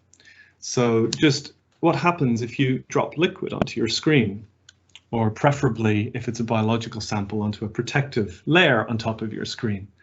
And so we were studying this, and if you put some droplets down on top of a screen, you're able to interact with the electric field. So when you're touching your phone, there's an electric field projecting just above the screen, and your finger is interacting with that. And so we've been looking at, well, what happens if we put liquid drops with certain things in there that we're trying to study? How do they interact with the electric fields? And this is a tablet screen that I've got here on the slides rather than a phone one. But the principle is the same. They're all made up in the same way with electrodes, and the software is controlling those fields. And then the software is reading back the capacitance change. And that capacitance change is influenced by what's in the liquid. We started out with proving that we can measure conductivity, and we are looking at also concentration of electrolytes. And it seems to be, no, it definitely is, giving really precise results. So we're getting things down very, very low concentrations. And so this is immediately lending itself to projects on water quality. And it's also looking at, we're looking at soil analysis. And more recently, we're looking at moving this into the biological world and how we can have a simple test that's done on any phone screen or tablet screen. And again, preferably with the covering on it. And that's because the computational power in the phone is wonderful, and also the communication. And so you're able to do a test, but communicate it to those who will be responsible for interpreting it. So this is work which is going on here. So I'll just wrap up because I see I'm close to the end, but I wanted to mention a bit about the scale up. So as we're doing this research, I'm very much, as you can tell, focused down here in this technology development, but then we need to think about the production scale up as well. As soon as you start finding you need to change the way you make it, it often influences the science. And this is complex because of that public-private relationship and investment. And in fact, what you're scaling up to and the market you're scaling up to has a knock-on effect, as do the presence of different suppliers and their ability to innovate. There are frameworks to help manage this in healthcare. This is a relatively old one, but very good through the FDA, where they think about the different parallel journeys in healthcare. The regulatory journey, where there's an enormous level of cost, the safety that's being developed, but also taking the basic research out. And something I wanted to end on was, well, historically, things that we're doing at the moment in research then end up moving over to a development stage and then out to industry. And on the right, you can see what sort of that traditional expectation of public investment and private investment. And what's really interesting is the complexity underneath that we need to think about. So the science and engineering base is still traditionally public sector funding, but this is where it gets complex. And it's not just about taking a technology and easily translating it.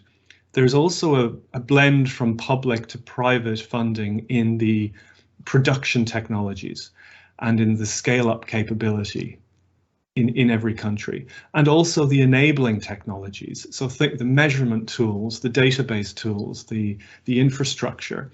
And this again has a transition. So these are very complex things we're trying to better understand here, and when that transition should be happening, and what we can do in research to make it easier to scale up.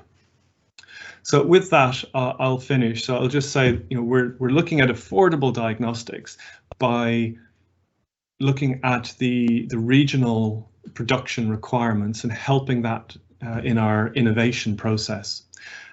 We're looking at co-development to make sure the scale-up is feasible. And we're also trying to help with the supporting activities during development in understanding the public-private links. So with that, I think I've reached the end of my time, and I want to thank the other researchers who've been involved here and the funding bodies in that work I just showed you. And I look forward to any questions later. Thank you very much.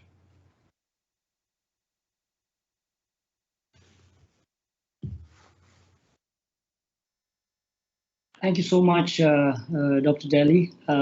It was very insightful. In fact, for me, and I'm sure for others as well, the R&D partnerships, which classically always have been PPP,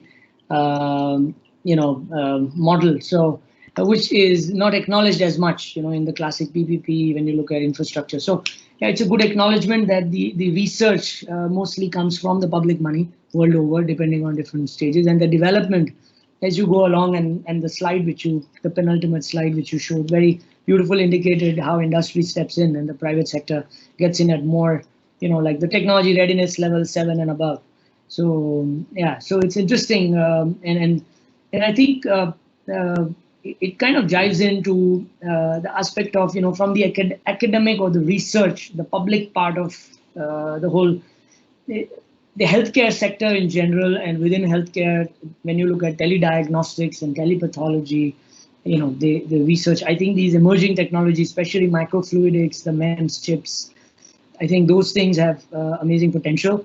And you highlighted some very, very interesting ones, even on the water, which you said the potential, because it has clearly shown. We've been part of some research in India where there was analysis of the water samples, and they were able to in a gap of 14 to 20 days before, we were able to predict the peaks of COVID by analyzing the sewage treatment, sewage water.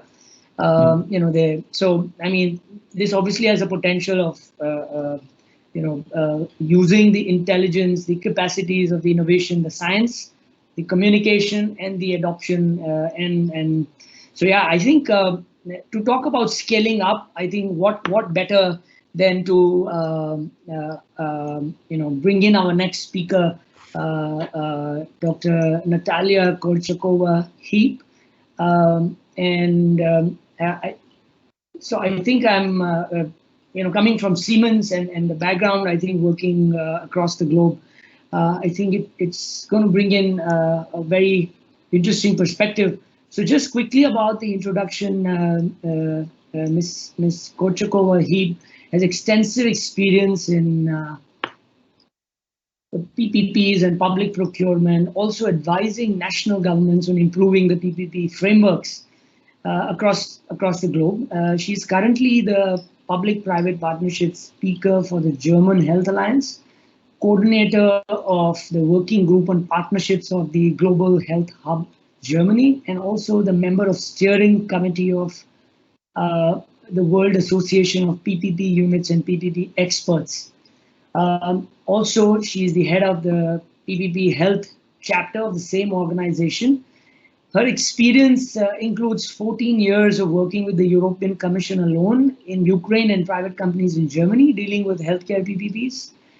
And she's also founded the PPP Health for All, which is a global platform to facilitate preparation of sustainable PPPs in the healthcare sector. On the academic side, Natalia, she holds a diploma in environmental management from Claude Bernard University in France and honors diploma with distinction in mechanical engineering and intellectual property rights from Ukraine.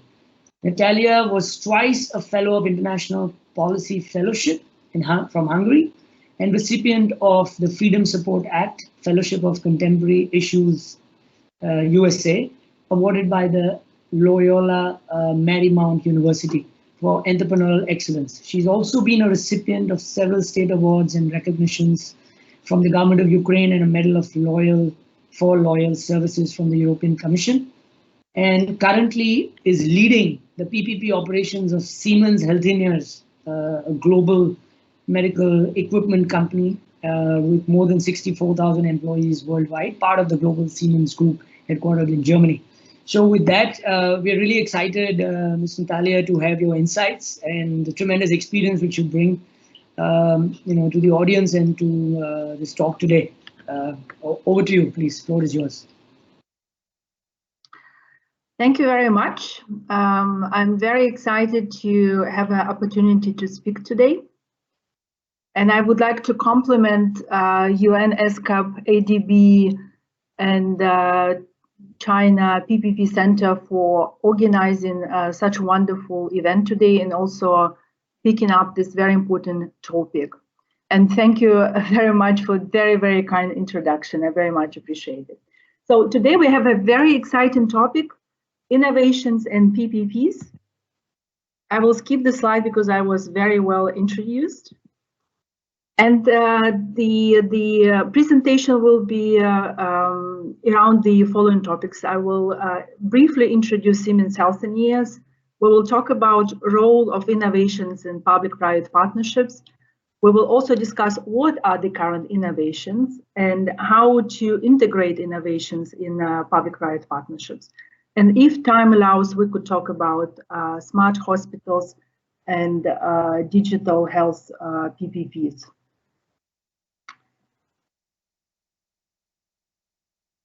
So, as was said, Siemens Healthineers is a global healthcare company, headquarters in Germany.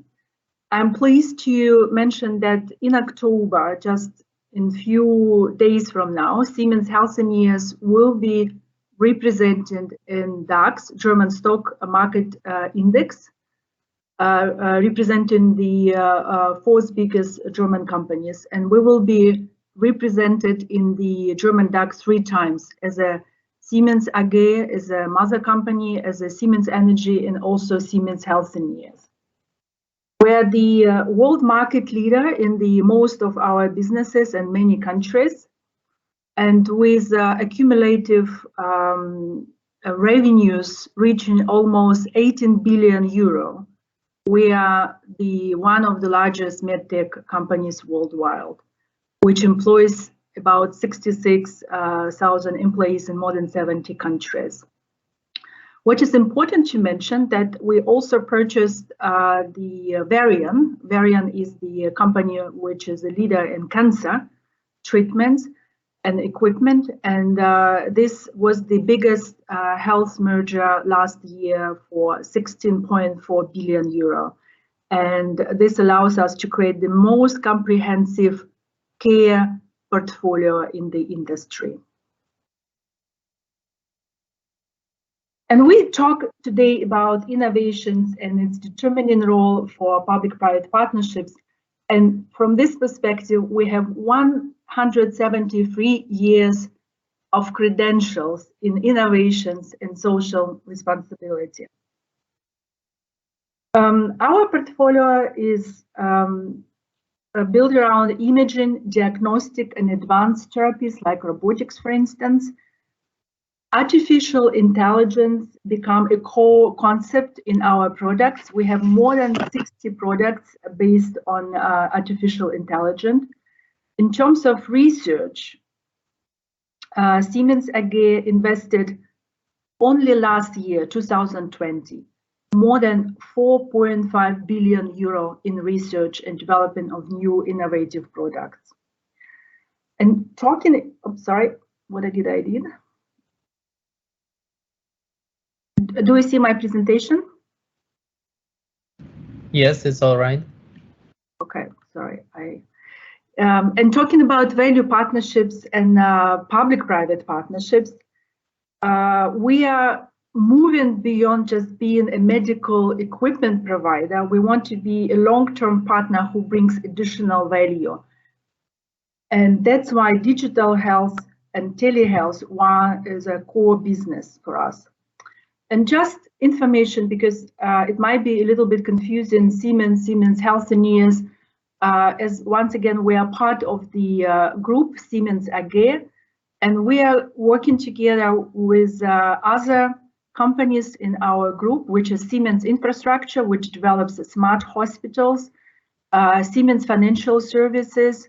I will talk about a little bit in more details on the next slide. Siemens Digital Industries, which provide the full experience in digitalization, and Siemens Real Estate. And talking about Siemens Financial Services and Siemens Bank, Siemens Financial Services providing equity for PPP projects around the world, and Siemens Bank, which also, by the way, has an office in Singapore, provide debt financing for PPP projects in healthcare, but also in some other sectors. And I think it's very important. It's quite unique that we could leverage medical expertise, infrastructure expertise, and also financing for PPP projects. And now let's talk about innovations in public-private partnerships. I always start my presentation with sustainable development goals, because I strongly believe this is something which we have to achieve by 2030. And sustainable development goals also mainstreams public-private partnerships, and sustainable goal number 17 as an instrument to close infrastructure and services gap by 2030. What is important also to know that every government took a commitment, and they have to report every year on how many US dollars they actually spent on public-private partnerships. This is so-called indicator 17-17-1. I think it's very important to know. So if we talk about formula for successful PPPs, of course, first what would come in mind, this is value for money. If there is no value for money, then probably PPP is not as a good option. But value for money is not any more sufficient. What we're looking for is the value for people. How PPP projects benefiting poor, disadvantaged, women, different age groups, kids, older people, how the community benefits from public-private partnerships. And especially, of course, this is relevant to healthcare and to rural and remote areas, because it's very difficult to reach. And one of the criticism was for public-private partnerships was that it's normally done in the rich areas where is a very good encatchment of patients, but it's very important also to reach people in the remote areas. And last but not least, I think in one of the key elements in the formula for successful PPPs is actually innovations. Without innovations, the benefit of public-private partnerships would be minimal. So that's why we would like to talk about innovations and how to introduce them in public-private partnerships. Today, healthcare providers face unique and unprecedented challenges. Patients' population evolving. The patients are changing themselves. They become more demanding. They want to have they have certain expectations. We also have a shortage worldwide of qualified clinical staff. the cost of providing care is rising all over the world in every country, and impact of digitalization and transformation is of course increasing. Also, is importance of medical technology for healthcare has significantly increased and requires holistic management. The medical technology become central nervous system of healthcare. And of course, the capital investment for technology is very large investments. In some countries, they are equal to the construction, and in some countries, they are actually larger than the labor cost. That's why it's very important to manage correctly and also to innovate about the medical technologies. And I would like to give you a very brief overview. What are the actually current innovations? Because it's very important for governments to understand this in order they could have a vision about the future PPP project. Governments are in the driving seat. If they are not informed about innovations, then private sector most probably will not respond proactively. We talk about precision medicine. I'm sure you heard about this a lot. We're thinking about transforming care delivery, about innovative ways like telehealth, telemedicine, of new ways of delivering patient experience and digitalizing healthcare. I have a beautiful video here, but because I think we are short of time, I would recommend it to watch it later because you will receive the presentations. So if we talk about current innovations, I would roughly divide them in 4 classes: data, products, services, and concepts. And data becoming increasingly important. We have to use available data and use them smart. Data becoming the source of capital, if you want. This is something which we could monetize. It's, of course, use of artificial intelligence, big data, Internet of Things in the hospital, for instance. We talk about products, new innovative medical equipment, telehealth, e-health, digital platforms, digital twin of human body, digital twin of the building, of the hospital, services, remote scanning, technology banding, technology obsolescence management. I will talk briefly about this later. And very interesting concepts like healing environment. When we come into the hospital, I don't know what about you, but I feel immediately sick because it's so unpleasant. And healing environment is about when you come to the hospital, you actually, it's the design in such a way that you feel comfortable, and it's actually contribute to the healing. It's very important concept. Smart hospitals. There are so many things could be done in terms of creating this ICT infrastructure, putting everywhere measurement controllers, controlling the power, energy consumptions, also optimizing it. And it's very important because we also feeling the shortage of water, of energy, and also the running cost for hospitals are increasing with time, for sure. For instance, in Germany, the energy consumption on one hospital is equal to the energy consumption of one small town, and one bed in the hospital consume as much energy as a household of 4 people. Another interesting concept, the hospital without walls. We are moving to digital healthcare, and probably, who knows, maybe in the future we will not need the physical facilities. Everything will be digitalized. We're seeing already, some first signs of it when there first totally digital hospital when patients not even coming there, everything is digitalized.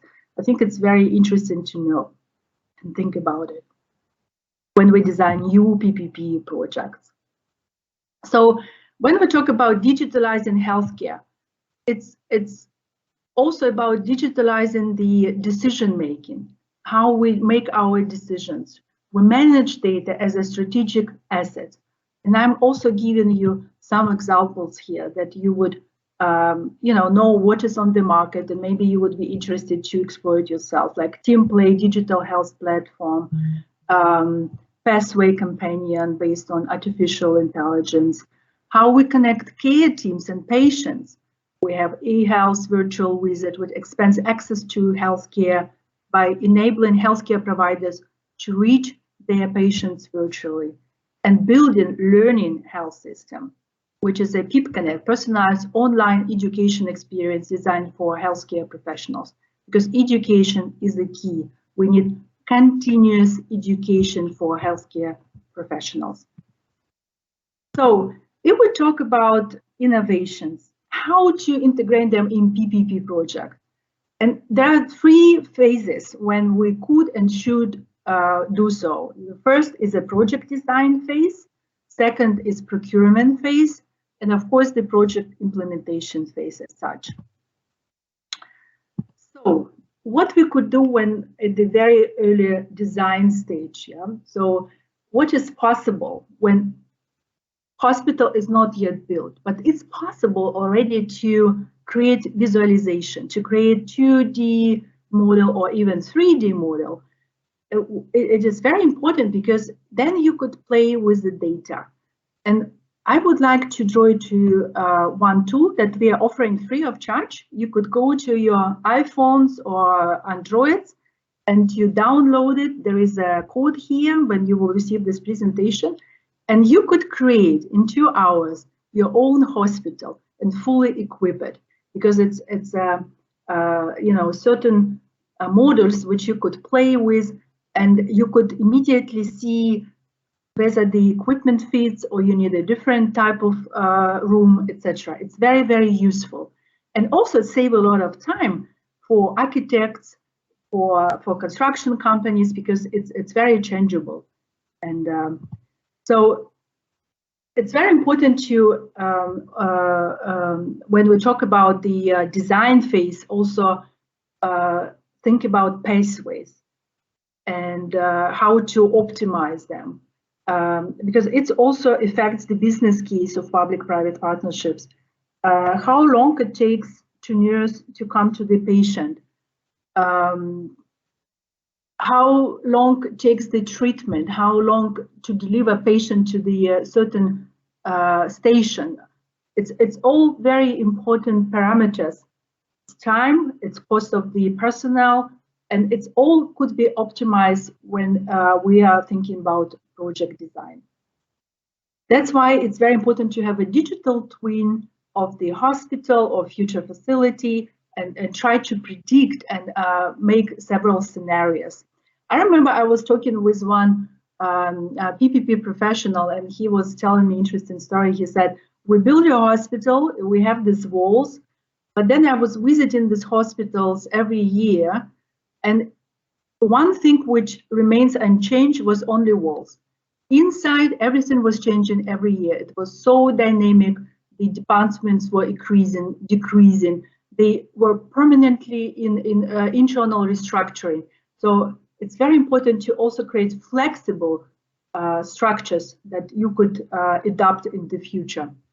And of course, the design, of course, affects the patient experience, staff satisfaction, and clinical efficiency.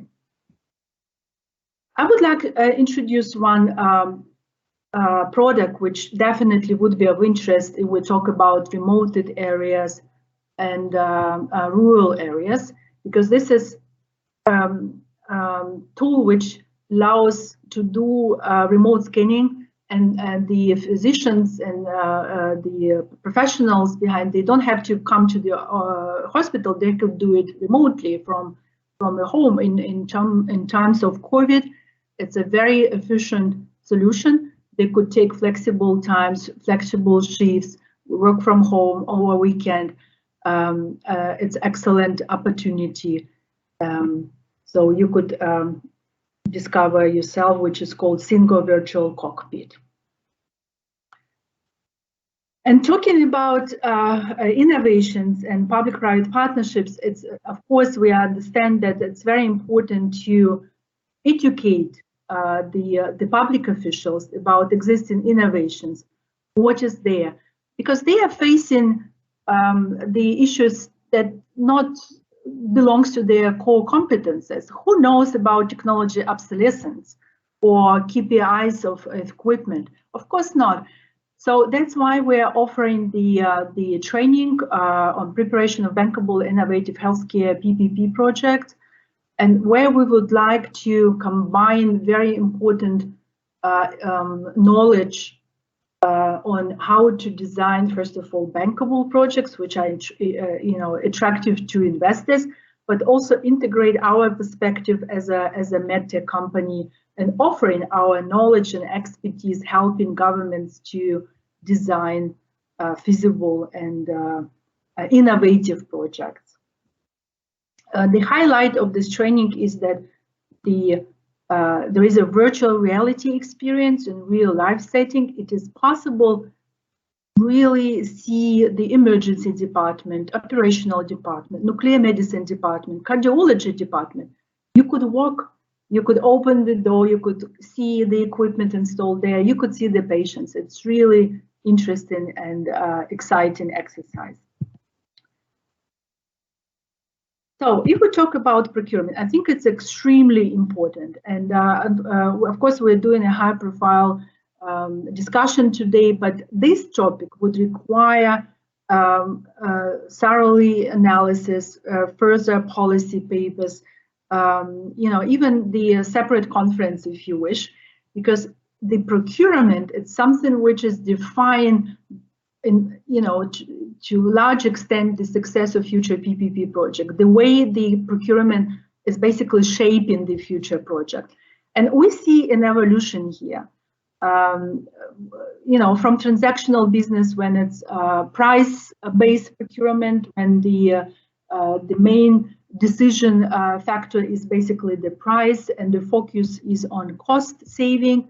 We are going to output-based procurement, which is actually advantage of public-private partnerships, because it's all about performance, it's about output, it's, let's say, with focus on efficiency, rather than on cost saving. And now we slowly move into totally new value-based procurement, which I think this is the future for any healthcare project, is about patient experience, how the value for the system, for the patient, for the hospital, health outcomes, treatment results, this is the main criteria. Total cost of care, this is the main parameters. Sorry, this is my timer. It means that I'm behind the schedule. So this is some advantage of value-based procurement. As I said, this is the value beyond purely technical specifications and output metrics that ensures that the right equipment is selected, and clear, defined process ensuring compliance to required procurement conditions. And if we talk about operation, of course, we thought about innovations, we're trying to integrate them, but now it's time to implement them. So there is a reiteration of all exercises we've done before. We go again to facility planning and see whether something has to be changed, updated, optimized. We review again demand and capacity analysis. What is important at this stage, critical, it's marked in orange, demand and capacity analysis. It should be updated, technology management, procurement of new equipment and refreshment cycles, creation of digital platforms, integrated staffing solutions, and KPI monitoring teleradiology. Another interesting product which would be very helpful at the implementation stage is a real-time location technology, because it allows to use sensor-based tracking technology to identify the pieces of equipment and locate objects, even patients sometimes, and even staff sometimes in healthcare facility, which is, of course, leads us to the concept of the smart hospital, when everything is digitalized, and with such approach, you could see what is the current workflow, and you could optimize it definitely. So I would like to finish my presentation saying innovation is one of the main drivers in PPPs. If you think about public-private partnerships, please think about innovation. And I would like to finish here and just to say that there is another very large part of my presentation, but that you could study yourself. Thank you very much and happy to answer your questions. Thank you so much, Ms. Natalia. This was, is my voice audible? We hear you, yes. Yeah.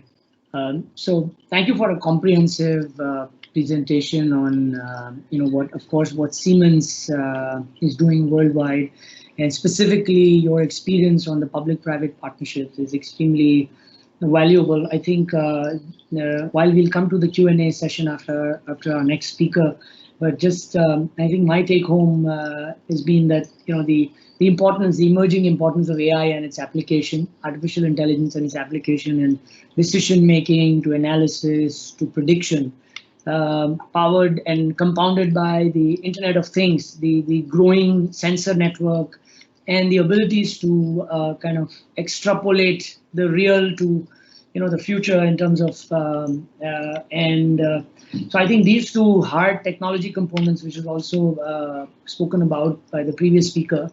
But I think one most important part, and we would love to dwell more in the Q&A session, is the innovation in the procurement system. I think the biggest challenge, as someone working in the global innovation management space with various governments also, I've realized I think the biggest pushback is the inertia in the policy with the policymakers, which works against innovation. So every time you bring innovation in a product, you need to have probably 2 to 3 times the innovation in the policy, in order to adopt that.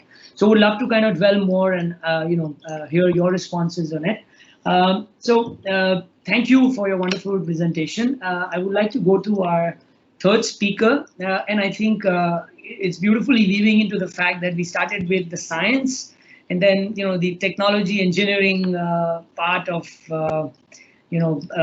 the global implementation of the healthcare system, and so on and so forth. And now it brings it's opportune to bring in Mr. Alap Adeshwar, who is the founder of Relox Virtual Lab from India. He is basically, I think it's very important that the affordability aspect, the accessibility and affordability of healthcare, and that is where one of the key roles, what telemedicine can be the differentiator, and where PPP models can facilitate this.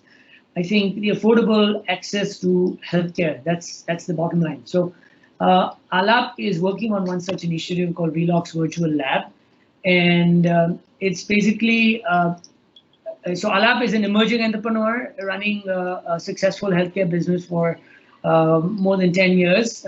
He likes himself to be on top of the global healthcare industry trends, and he believes there is a massive potential in doing well by doing good in the healthcare sector, and he's very well entwined into the modern healthcare innovation and research, and trying to see how we can implement some of the innovations in his business. He has past experience and business networking to identify new opportunities in the global health scenario, and whereby maintaining the ethical values and overlapping it with modern technologies, so as to shape a better future for mankind and assist in achieving the SDGs. So Alap, I would love to invite you and take over. Stage is yours. Sure. Thank you, Akash, for giving me such a nice introduction and giving me this opportunity to speak about Relox Diagnostics. So just share my screen.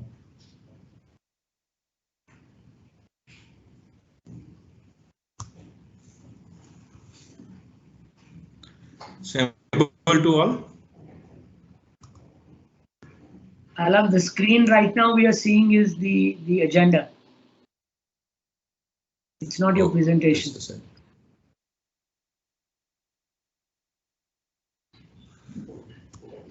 Now? Still the same. Just a sec, let me try again.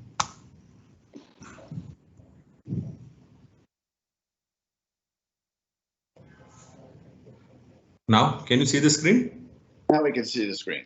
Yes. Yeah. So I'm starting from the what is the RELOX diagnostics. So we are pioneering in the telepathology, and we are working on the vision to reach the last human standing in the far east of the location and deliver high quality diagnosis at affordable rate and genuine report the patient should get. So since Descartes, we are talking about the telemedicines, but we also know it is of the importance of the telemedicine to reach the rural part, but it is incomplete without pathology, because just seeing the patient, doctor cannot judge what patient should have or what should be the medication. They need to have a diagnostic report of the patient. So pathology is performing the key role in the telemedicine part. And it is an emerging field, which is what we have done by the RELOX diagnostic. By using the cloud technology, it is very easy to integrate with the telemedicine.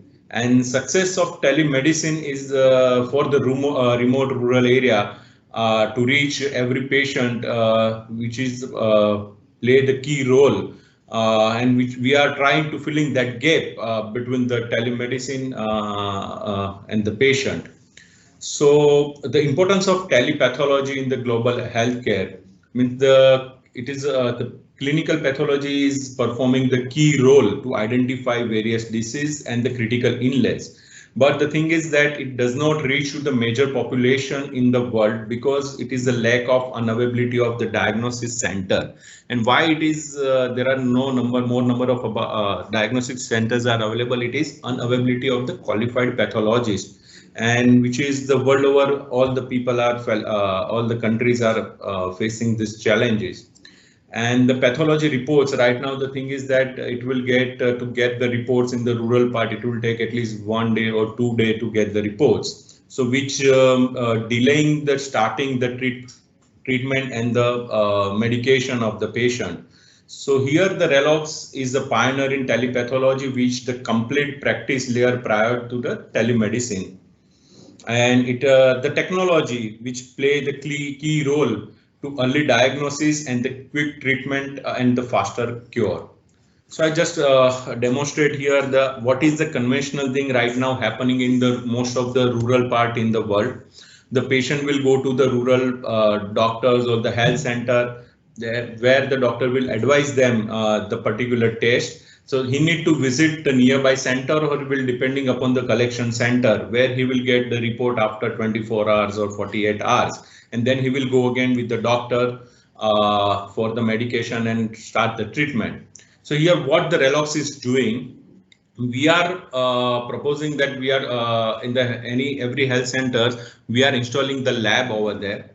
And we are going to install the software over there and integrate all the laboratory equipment like biochemistry analyzer, CBC hematology, microscope with the digital camera. So we are integrating those machines with our software. Then once the patient will come to the doctor, he will advise the lab report. He will go to the lab. We just need a technician over there. The technician will collect the sample, blood sample, prepare and put it into the machine. That's it. Once the machine will generate the data, that data will go to the cloud server. From there, we do have a mobile application. So my cloud will see which doctor is available right now. And we have developed a queuing algorithm. Means if one doctor is not accepting that report, it will jump to another and another. So doctor can be anywhere in the world. From his mobile, he can access that report. He will see the report, including the data which come from the machines and the slides. He will see, interpret that report and send it back to the center. So immediately center will get the message that your report is ready to print. The technician just need to take out that printout with the interpretation and signature of doctor and hand over to the patient. And that report will go to the medical practitioner as well, and the patient via message, mail and the WhatsApp, whatever. And we do have our own mobile application for the patient. So this is how the RELOX is working. So we are connected We are connecting the MD pathologists to the labs where the doctors are not available or it is not possible to them to reach there. So Relox is the only platform right now where the data travels, not the sample, because most of the pathology chains in the world are working on the hub and spoke model where they do have a collection center. They are transporting that samples to the main hub and there they analyze the samples and send the reports. So the main bigger challenge in that, if they are not maintaining the proper cold chain, so that sample might be altered and you cannot get the proper report of particular that sample. And it also delayed reporting because it will take more time. So here we are reducing that time because we are just traveling the data from the machine to the doctor. So which we are claiming that once we get the data, we are providing that those report within time of 15 minutes. So it reduced the time from the 1 to 2 days or 24 hours to the 15 minutes.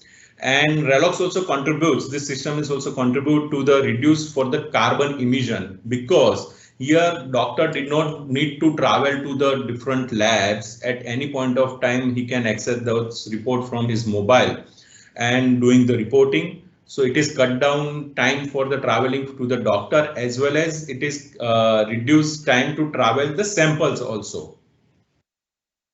Now the features of the Relox, as I mentioned, it is an integrated system where we are integrating all the machine with the lab.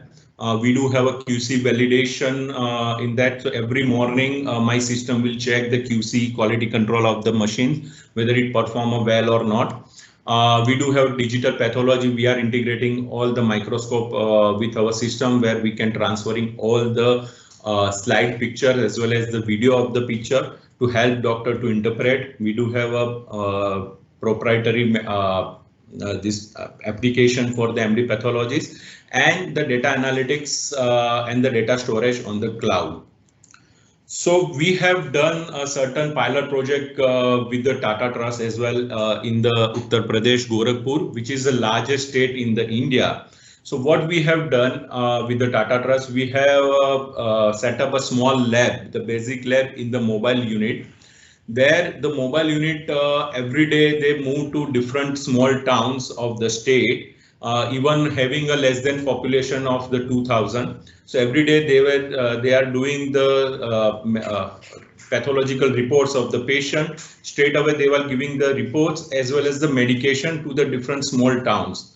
So successfully we have done this project with the Tata Trust, and they are also planning to have further more number of mobile this kind of units in the PAN. So what is the advantage with the Relox digital pathology system? So it enables pathology services to reach rural remote areas where MD pathologists cannot reach. The basic laboratory investigation within reach of all areas of the all people. It is a 24/7 service. We can also analyze the consumable of consumption of the consumables, reagents, everything, which is also lead to empowering new jobs over there, because we are also giving training to the technician over there in the different rural part. We are training them, and they will act as a technician and the phlebotomies over there. So it increase the new jobs, entrepreneur, and the skill development program also we are running with this. It is save traveling time of the patient as well as the sample and the cost of the man hours. The patient digital data also securely saved in our cloud. So whenever they want, they can access anytime their medical records. It is also reduce a lot of the major centers. So here we are not transferring the small samples to the major centers. So it is also decrease the lead time, the turnaround time. So it is reduce a lot of the major centers. They just need to take care about the major test. So the benefit of the Relox is the diagnostic data of the patient can be linked. So we have a system of unique registration ID that can be linked to any Aadhaar card or social security number which the government or a different country has. We can link up with that so they can access anytime that report. The quick and accurate reporting services will available in case of the emergency in night also. The quick reporting will be help on the faster treatment to the patient. Here we are not encouraging the manual entry because it is an integrated system, so no manual entry will be done. It is done by automized with our system. So no typographical error, or no one can do any manipulation with the reports. It is a so this is the most important part of our system. We are doing the geo mapping and disease pattern management. So through our system, you can track all the data like town wise, village wise, country wise, age wise, gender wise, means like in particular area, which type of the patient are there, how many patients are there who are suffering from the diabetes or the malaria, from the cholesterol. So the particular sample wise, we can do this analysis, which support the state and the central government to planning and prevention of the epidemics. So we can tell them that in particular this time of frame, you have more number of patient of malaria. The age wise also we can segregate, gender wise also we can segregate this. So it is a real time epidemic surveillance. So data, this type of the data surveillance and analysis, it is very helpful to planning to prevention program for the epidemics. So RELOX is here adding the value to the universal healthcare for all mission run by the UN. Why it is like United States healthcare team has been working towards the UHF, especially in the underdeveloped and the highly populated countries. So RELOX can deliver the true value through the fast reporting services, reach in-person diagnosis or the telemedicine to reach to the patient on real-time basis. So the team RELOX is extremely proud to deliver the remote pathology services, which is a great service to the human race and help save the life through on-time diagnosis. So as the RELOX, we are already working in the mobile unit. So we have experience and understand the importance of these things to provide this kind of services to the rural part. So as a RELOX, so far we have generated 9.5 million reports and we have touched 0.35 million patients, and we are aiming to touch 35 million patients and the 100 million reports through by 2022. So we are right now investing on our technology, increasing the team software to make them more efficient. And near future also we are working for the AI part to reduce the margin of error to the pathologists, to facilitate the pathologists to give the faster report and the accurate report. So this is it from my side. This is what the RELOX is doing to serving the human race. Thank you so much. Yeah. Thank you so much, Alap. It was wonderful. I think this is a very interesting real life use case of affordable access and then achieving true last mile delivery, which is the aim for the universal healthcare access, right? And telepathology, as you rightly defined, is one of the starting points of delivering healthcare. I mean, pathology per se, and doing it. And what I liked what you said is that the samples don't travel, the data travels, right? Of course, under a secured framework. So that has its own advantages. So I'm really glad today that we've had, really three amazing speakers bringing different aspects of the components of the moving pieces, which is the innovation, the technology bit, be it imaging, microfluidics, to sensor-driven systems, to artificial intelligence, basically cloud computing and those parts, and then better advanced diagnostics and imaging technologies, harnessing the existing power of smartphones, and of course backed by the connectivity. So I think this really is a befitting combination of the aspects which I'm sure our audience would have been, the participants would have expected. I am just checking the chat window. If there are no questions from the audience, maybe I'll like to ask a few questions. We do have 2 minutes, and we can make most of that.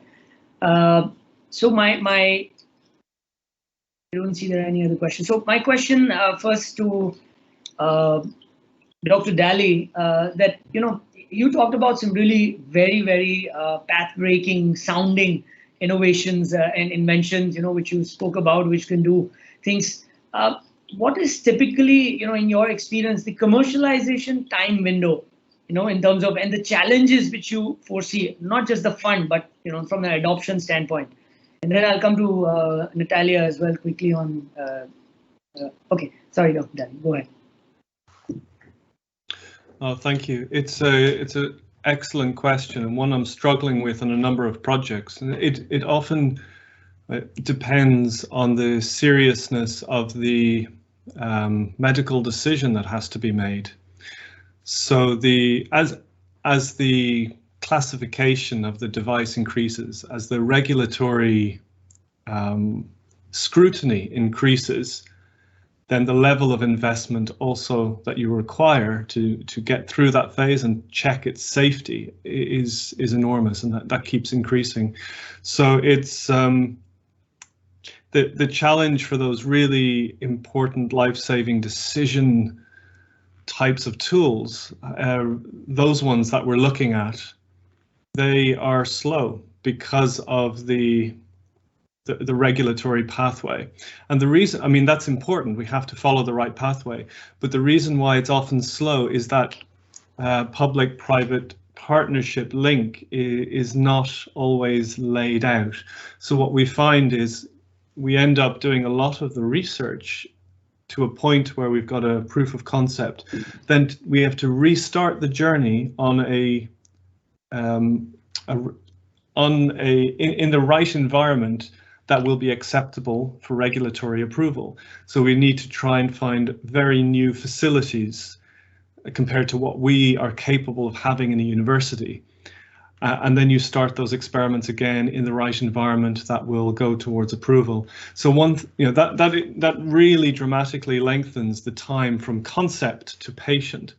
And so something which I'm looking at, which I didn't talk about today, is how do we try and integrate technologies into a university environment where ideas are coming up that will just fit with the regulatory requirements. So you don't need to start again, that you're able to create things in a GMP environment where the production will be acceptable, where you can make things that will go straight into toxicology studies, that you don't have to go and find somewhere else. Because every time you move somewhere else, you need to revalidate how it's made and get the right properties, and it slows everything down. So I think there is a role coming up soon in finding a crossover between the research and the scale up. And if we get that right, we can accelerate things. For the more simple things, then we're able to just take them out and try them. And then we go through a hospital and we go through their clinical engineering team, we follow all the rules, and it's very quick. But the really big influential changes are still slow. Okay, thank you for that response. I'm sure it would be great to connect with all of you offline as well. There's so many synergies which are possible. I think I'm being prompted. We are, I guess, 2 minutes over time, and I would have loved to ask Natalia. She brings tremendous experience on PPP, but I guess we will have an opportunity to connect through UN and otherwise as well, and also with Alap. With that, actually, our time, I would like to really thank again all the three of you, Natalia, Ronan, and Alap, for sharing your insights, experience, and being kind with your time, and sharing, what is a very important topic for all of us today. And with that, I would like to pass the baton to for the next session to the moderator, Miss Samantha Hong, sorry, Chief of. I think Eric, you will do the introduction. So thank you so much, everyone, for participating and contributing, your insights. Thank you. Thank you. It was a great experience. Thank you. Thank you to all of of you. Thank you so much. Another very engaging session. So now we're moving to the final session, which is on innovative and resilient infrastructure to deliver the promise of telemedicine, the role of innovations, as well as some other interesting tidbits that will be shared by ADB. So I'd like to introduce Ms. Samantha Hung. She is the Chief of Gender Equity of the Thematic Working Group for Asia Development Bank. And she provides leadership for advancing gender equality across all aspects of ADB operations and knowledge work. She has over 20 years of experience in gender equity and project, program, and policy levels in the Asia Pacific. Before she was with ADB, she held various gender advisor and specialist roles for the New Zealand Agency for International Development, the Pacific Islands Forum, UNICEF, Australian Government Office on the Status of Women, and so forth. She is also a seasoned provider of management support, including for the ADB Vice President and Director General of Budget and Human Resources, and has previously served as the Deputy Representative of ADB's European Representative Office. She started her international development career as an Australian-funded volunteer in Southeast Asia and Vietnam. So I'd like to pass the floor to Samantha, please. Thank you very much, Eric, for that very generous present introduction. I hope everyone can see and hear me. I've just been catching up on some of the past session, which was really interesting. So I hope that this is not, it's the last session of the day, but certainly I hope it's not the least one. So since Eric has already introduced the purpose of this session, I think we will, in the interest of time, get going. But really, this is all about innovation and resilient infrastructure, this session, and how we're going to illustrate various types of innovation through a panel, a very interesting panel with 4 fellow panelists, one of which is an external to ADB, but 3 of which are actually my colleagues.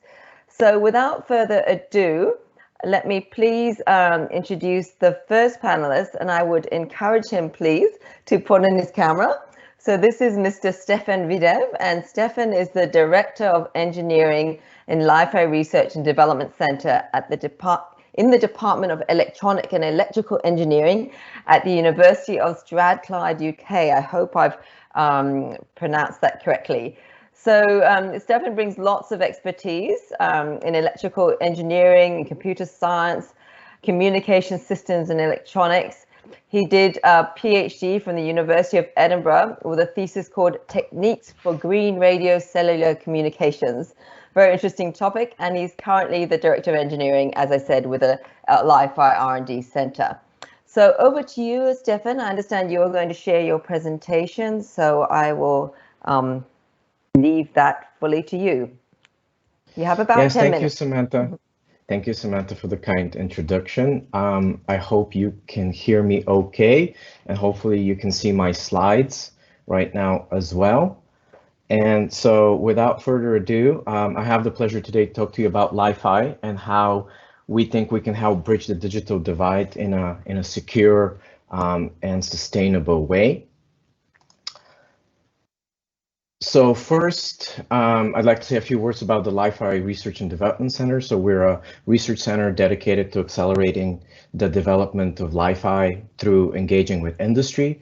Our primary occupation is taking technology out of the university in the hands of companies and organizations where it can help solve real world problems. And we're very keen on doing that. And so we do that by taking research outputs such as experiments and demonstrations and building self-contained system prototypes that can then be tested and evaluated in a representative real-world environment and help us start to make real-world impacts. And so our center director is Professor Harold Haas, and I'd like to acknowledge his help and contribution to these slides.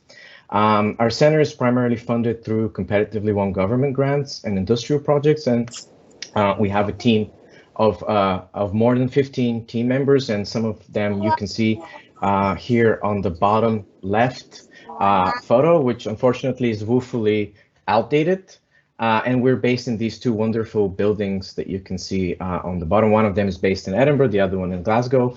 And both of those cities, as you probably know, are based in Scotland.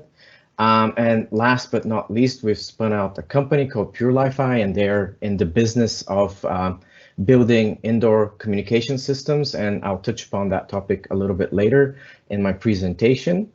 And so what is Li-Fi? So as you can see here on the slide, we define Li-Fi as a bidirectional, high-speed, fully networked wireless communication technology. It's a form of visible light communication, and it belongs to the subset of optical wireless communications. So that's great, but that doesn't tell you very much about how that works. And so hopefully with this animation here, I can help explain that. So here on the top left, we have a video stream. That's our data that we'd like to transmit. As you can see, it can be represented as data bits. And so we use these data bits to encode the information through the use of this transmitter, in which case this is an LED. So we encode the data in the light intensity. On the other side, we have a photo detector, which detects these fluctuations in the light intensity and converts them back to electrical signals, which then eventually can be converted back into those zeros and ones, and then those can be reconstituted back into the original video stream. So the light fluctuates with frequencies in the megahertz and sometimes even in the gigahertz range. So what that means is it's not perceptible. Those fluctuations are not perceptible to the human eye, which can usually detect frequencies up to 20 kilohertz. And so this is the basic principle behind the technology. In practice, the way you do this is quite a little bit more complicated, but nevertheless, this is a real representation of the principle. And so what is the problem that we're trying to address here today? I guess the overall problem is that we're trying to in some ways address at the Life R&D Center is that of the digital divide. And I'm sure that most, if not all of you, are very familiar with it. I think looking at graphs like this one does, however, help illustrate and understand the scale of the problem quite well. And you can see here encoded in the different colors, the availability of internet connectivity around the world. And so, of course, having a fast and reliable internet connection is a prerequisite to being able to deliver telemedicine services to people. And so there are significant challenges with rolling out the infrastructure to support that. And as we understand it, those are largely associated with cost as well as an availability of supporting infrastructure, both in terms of, for example, access to electricity, or I should say reliable electricity sources, but also around equipment maintenance and all of the systems that need to be in place to support that. And so we have thought about this problem, and we think we have one solution that could potentially help. And so we believe part of the answer is through photovoltaic, or in other words, solar panel based free space optical connectivity. But first, I should probably try and explain what free space optical connectivity is. And so here on the slide, you see an artist's impression of what a system such as that one looks like. So free space optical communication is a type of optical communication technology which delivers point-to-point connectivity through laser light. It's a technology that's been available for quite a long time, but does suffer from a number of challenges when it comes to deployment in the real world. And we hope to address those with our innovation in this space. And so what we think is the main challenge associated with this technology stems from the use of these small detectors that you here see on the left. So that little round bluish device, it has the diameter of approximately, usually about 1 millimeter, right? So really the problem here is that you are transmitting a beam of light which has to travel quite a long distance, sometimes kilometers, and you're trying to capture that light onto this little 1 millimeter in diameter device through the use of complex optical systems, which are held by alignment and tracking systems as well. And so this makes it quite expensive and difficult to build, deploy, and maintain such system. And so our solution is to use the devices on the right here, so solar panels, as detectors for the light instead. And so this allows us to use a much broader light beam, as well as get rid of a lot of the complexity associated with alignment and tracking, because we now have a detector, which is a much larger area, and as you can imagine, hitting that with a light beam across longer distances is a lot easier compared to trying to hit something that is really, really small. And so what are the advantages that we think that brings to point-to-point long-distance wireless communication links? And so we believe that by doing that, we reduce alignment requirement, enhance complexity and cost, which we think is very important. We also enable robust operation in a wider set of weather conditions, which helps with the availability of communication, which again is very important. But last but certainly not least, I think the use of solar panels opens up the door for self-powering these devices, which means that we open up the door for the opportunity to really deploy these in the field without the need of any supporting infrastructure. And it also allows us to relax the requirements around maintenance and things like that. And so to validate this idea, what we've done is we've built a prototype. And we've deployed it on the island of Grimsby, which is part of the Orkney Islands and is located off the north coast of Scotland.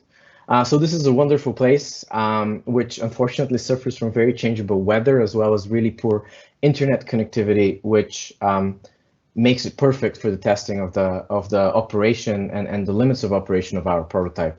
And so we did all of that work as part of the 5G Rural First project in the UK. And I'm happy to talk about that more if that's of interest to anyone. And so what we did was we deployed 2 of these prototype links connecting the local lighthouse to 2 residence properties on the island. And you can see a photo on the left that gives you a little bit of further context around that. And so if I could summarize the results of that test, which we run over several months, is we managed to prove that our system can operate in a variety of conditions, including strong sunshine, light fog, as well as heavy rain. We were able to more than double the internet connectivity speed that the residents were able to enjoy. And that was quite actually transformative for at least one of the residents, where they were able to finally use their 4K TV for the first time to really stream high definition video programs. And so we've looked at one side of the problem, basically the backhaul, what we call the backhaul connectivity or the connectivity to the wider internet infrastructure. But if we're talking about the handling of medical data in the context of telemedicine, we need to also be security conscious, right? And so what you see here on this slide is the architecture for indoor Li-Fi connectivity that our spin-out company Pure Li-Fi has developed. And in particular, we see on the top left and the bottom right an access point device that they've developed and a dongle which really enables the use of Li-Fi communication in the real world using standard LED light fixtures. And so why is this important? It is important because due to the nature of light propagation, Li-Fi has significant advantages over, for example, Wi-Fi or other RF-based communication protocols, which makes it significantly more secure. So one example of that is that light does not propagate through opaque objects such as walls, right? Which makes it quite straightforward in terms of restricting physical access to your signal and therefore to your, potentially highly sensitive information and data. And so in conclusion, I believe that putting together these 2 approaches, so solar panel based long distance backhaul connectivity and secure indoor Li-Fi connectivity can help bridge the digital divide and essentially help bring secure connectivity for telehealth applications around the world. And so I think with that, I would like to conclude, and I'm not sure about the format, whether we would take questions right now or at the end of the session. Thank you very much, Stefan. That was really, really interesting. I learned a lot about through that presentation, something that I'm not familiar at all about the photovoltaic FSO. And I thought it was a really nice story when you said that the impact that could have on a person's life, being able to, at a very practical level, being able to stream 4K TV. That was a really nice touch. I think that in the interest of time, maybe we'll move ahead. I don't see any questions yet in the chat, but I would encourage the audience to please pose them as we go along or as they come into your mind, and we can take them up at the appropriate time. But perhaps since there is nothing yet, I will introduce the next presenter, which is my colleague, Uni Jiong. And Uni is the Senior Digital Technology Specialist, particularly in digital connectivity. And she works in our Digital Technology for Development unit, which is in the same department as my own, the Sustainable Development and Climate Change department. So she's a real specialist in this area, and she came to ADB with almost 20 years of experience, including working as the Director of Public and Regulatory Affairs with Telenor Group, which is a global mobile operator. And in that role, she led the advisory and stakeholder engagement on policy and regulatory issues. She's also done a range of really interesting things, but I won't take up the time, and I'd rather let you hear from her directly. So over to you, Uni. Thank you, Samantha. I also found Stefan's presentation really interesting. But can I first check if you guys can see the slides? Is it in the full screen mode? Not yet full screen, but we can see. Okay. How about this? I think you need to do slide view. We can see the bottom banner at the moment. Right. Apologies. Okay. Yeah. Yeah. Slideshow, perhaps. Yeah. Okay. Yeah. Apologies. It's always embarrassing when. Oh, this is fine anyway. We can see okay, it. It's just got the framing. This in the interest of time. So, like Stefan, we're taking a slight break from the topic of telemedicine and focus on the digital connectivity aspect, which is a prerequisite to telemedicine. I'll also touch briefly on the digital divide that Stefan also mentioned. In Asia and the Pacific region, roughly half the population are still not online. But when you look at these numbers more closely, actually a lot of them are covered by mobile signals, especially 2G and 3G, but have not adopted internet. And we believe it's due to the affordability and perhaps the relevance of the services that are being delivered online. And that's where, and further, there's still issues when it comes to providing equitable access to different populations. Women tend to have less access, both in device ownership as well as opportunity to go online. And children, of course, need more opportunities when it comes to distance learning to be able to continue studies through the pandemics, for example, and so on and so forth. I'd also like to touch upon the deficiency when it comes to high capacity and high speed connectivity in the region and why that matters. As some of the previous speakers mentioned, applications like telemedicine may require a higher throughput to be able to send a large amount of data across. But globally, we know that roughly 3 billion people still reside outside a 10-kilometer radius of fiber optic infrastructure. So when an organization like ADB or even government, when you think about how to connect the last mile for digital connectivity, I think it's important to understand the driving forces behind different gaps. So this is just an abstract representation of what different gaps may be, but it's informative in sort of deciding or going through the decision ladder of what's the most appropriate intervention in order to close close the digital divide or the deficiency. So when there's an active market in place, as in there are private sector players who are willing to provide their services, then the role of government and development partners such as ADB, our role is not to interfere, but rather encourage and stimulate private sector investment, and perhaps even encourage more adoption so that these investments can be sustainable. But we do know that there are areas where there is a market efficiency gap. And this is where the policy and regulatory interventions are needed.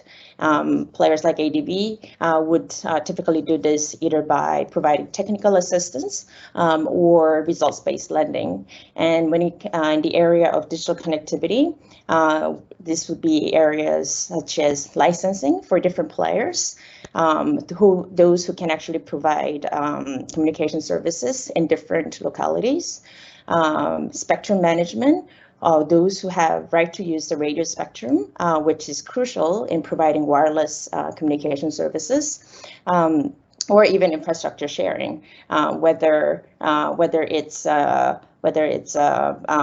fiber that's currently deployed to manage power transmission line, for example, whether that can be leased to different players so that the capacity can be shared for other uses. But I think when it comes to PPP approach, I think this is the area where it's not the policy or regulatory issues, but there is a true need for subsidy or innovative business model to encourage players who traditionally or formally didn't consider this population or area to be economically viable, right? And the equipments that we can use or the facilities we can use in this area is Universal Service Fund, which a lot of telcos have to provide to the government. It's a percentage of the revenue, and it's usually a license condition for them to operate in those markets. But of course, players such as government and ADB could facilitate to create a PPP arrangement in this area. Another key consideration for last mile approach. So Stefan's presentation gave a really good indication of the importance of different technologies that are in play to connect the last mile. Just a quick overview of different technologies that are available, and apologies to Stefan for not including the laser here, but these are more commercially available and more widely used technologies that we're all familiar with. And when it comes to capacity, the actual throughput, nothing compares to fiber, and that's really the future ready, future-proof proven technology that governments need to consider for more macro level digital readiness of the country. When it comes to microwave, that's the radio. That's the technology that uses radio frequency, but you can see the limitations in the throughput as well as the distance that it can cover. Another key considerations. I just mentioned that fiber is probably the most optimal technologies that can solve all the problems when it comes to delivering data-heavy services. At the same time, when you the cost structure of deploying these technologies as we move from highly populated urban centers to more sparsely populated remote and rural areas, the cost structure changes, and the cost of investment and rolling out these networks grows exponentially. But an interesting and a quite exciting development in the area of communication is satellite. And I recall one of the speakers mentioning low Earth orbit satellites as being one of the newer technologies. And I'll talk a little bit about that now. But what's exciting is that traditionally, satellite connectivity has been considered really expensive, but with the increase in investment and a participation of newer players in the space of low Earth orbit, the cost of satellite connectivity is on a very fast trajectory of becoming very, very affordable. So a little bit more about LEO satellites. ADB did, our team did a working paper on this quite recently, and I'll be happy to share the link in a little bit, where just in the last few years, we've seen players such as Starlink, which is related to SpaceX, and Telesat and OneWeb have invested enormous amount of money to put low Earth orbit satellites, and a lot of them already have global coverage or about to have a global coverage. And the throughput that they're adding globally is also exciting. It's something like 10x between 2019 to 2025. But the one downside is that they're still in a pilot stage. And if any of you are in North America or Europe or even Australia, you can get Starlink satellite, for example, at roughly 50 to 60, 70 US dollars per month. But that could still be out of the affordable price range for a lot of population that we're talking about. So lastly, just wanted to talk about how ADB is it's trying to bridge the digital divide. And it's really a multi-pronged approach, and of course in line with who we are, which is a development bank. ADB has traditionally invested a lot in the connectivity space, but the ones that we are probably best known for are the investment into submarine cables in the Pacific Island. And just in the last 10 years, we've invested in multiple submarine cables connecting the Pacific island countries, the small island countries. And some of the work is still ongoing, and I believe my colleague Pamela will mention one of them and sort of the downstream work that's being done utilizing this international bandwidth investment.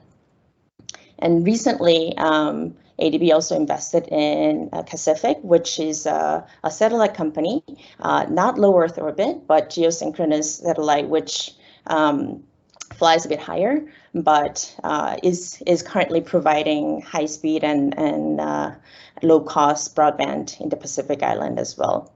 And we've also invested in sort of the national bandwidth expansion by investing directly to the telecommunications service providers such as Ooredoo in Myanmar and recently ATH in Papua New Guinea. And we also try to raise awareness and advise our clients as well as our ADB colleagues who need the digital connectivity to make their operations and their projects successful. We do this by producing working papers, looking at the emerging technologies, best practices and policies, and innovative business models. So there's the working paper in low Earth orbit that we recently published, and we're also working on a last mile digital connectivity solutions as we speak. So I'll really like to get in touch with Stefan to see if the solution he's working on is something that we can also feature. And we also advise clients such as the Philippines government in their national broadband programs. Last but not the least, ADB invests a lot in infrastructure, so transportation, energy, and water. And most of this infrastructure, looking ahead, will need to invest in fiber to manage their own systems. And we're trying to advocate the shared infrastructure by by trying to encourage these investments to co-deploy fiber as they deploy as they roll out their infrastructure, and encourage the governments to create space for these capacity to be used. And we have a live case that's ongoing in Pakistan where it's a urban center transportation by revamping their bus line, and we're trying to co-deploy fiber in a PPP approach. And we're still in the conception stage, but it's a very exciting development and a space that has a lot of potential. So I'll conclude here, and I'll be happy to take any questions later on. Apologies for the mishap with the presentation. No problem at all. You know, that was perfect. I mean, it was just, I just had to put on my glasses, but that's a sign of my age. Anyway, so no, that was really interesting. I thought that was a good complementary presentation because it provided, you know, sort of the big picture of what ADB does and our prioritization and how we help bridge the digital divide. And as you said, I think some of the presentations that follow will actually dig into that a bit more detail and illustrate how that is actually being done, particularly for a health context in a Pacific island. But before we go to that one, I'd like to now introduce my second colleague, who's Mr. Kin Wen Chan. And Kin is the PPP specialist in our PPP Thematic Group Secretariat of Asian Development Bank. He brings 15 years of experience in working in development of enabling regulatory frameworks, capacity building, screening, preparing, transacting, and implementing infrastructure and PPPs. He worked for over 10 years in London, and from that, he brings lessons learned from the UK's widespread implementation of PPPs, including advising a London clinical commissioning group on how to implement outcome-based commissioning. He's worked in many countries, including France, New Zealand, Myanmar, Philippines, Timor, Papua New Guinea, and Indonesia in the PPP space, and he providing insight on how they can be developed in these different contexts. So in his current role, he provides upstream institutional capacity development and downstream transaction advisory services to help governments establish pipelines of bankable PPP projects and projects that can be successfully implemented. So with that, I'll hand over to you, Kin, to please share your presentation. Thank you so much, Samantha, and thank you for the kind introduction. And good day, everyone, and good day to our distinguished participants and my fellow presenters. First of all, I'd like to thank ESCAP for inviting me to share my experiences in delivering infrastructure through the PPP modality. And I'm very keen for, to share that experience today. And as Samantha said, my name is Kin Chan. I'm a member of the Office of Public-Private Partnerships within the ADB. And just to give you some context, the role of the Office of Public-Private Partnerships is to support and advise governments and their implementing agencies across the entire life cycle of PPPs. We provide upstream support from capacity building and institutional regulatory framework development through to project-specific transaction advisory support to get deals closed and to implement those. So from that perspective, it's really, we're able to really support our countries that we support. So with that, I think I'll move on and share my slides. Hopefully everyone can see those. Bear with me. Samantha, just check, you can see the slide okay? Yep, all good. Oh, good, and you can hear me, good. So I think let's just want to clarify, objective of my presentation today, and it's not, unfortunately, not as innovative as some of the other presenters who are really at the forefront, and I'm very kind of, excited to hear these developments. My presentation is much more focused back on, I think, one of the original points that Eric had highlighted at the beginning of all this, is about how do we actually go about delivering sustainable and bankable PPP projects and deliver the infrastructure that enables telemedicines. So I'm going to be covering some key experiences of very kind of common sense activities that should be done to support a PPP project to be implemented, to be procured and implemented, but unfortunately often in other sectors in some countries are either forgotten or just glossed over and done very lightly. And it has a huge impact downstream in terms of the success of those projects. So I'm going to be just sharing some of my experiences so that when the people in the audience are thinking about how to go about designing and preparing and tendering those PPP projects, hopefully they can pick up some of these points and improve the way that they actually do that type of process. So moving on to the first of two slides. So what you have here is a pretty vanilla set of pillars that I think most of the audience here will be aware of. This is well kind of described in training materials for PPPs, in APMG, or in many of the respective PPP institutional frameworks that I think some of the countries have already included such steps in your procedures.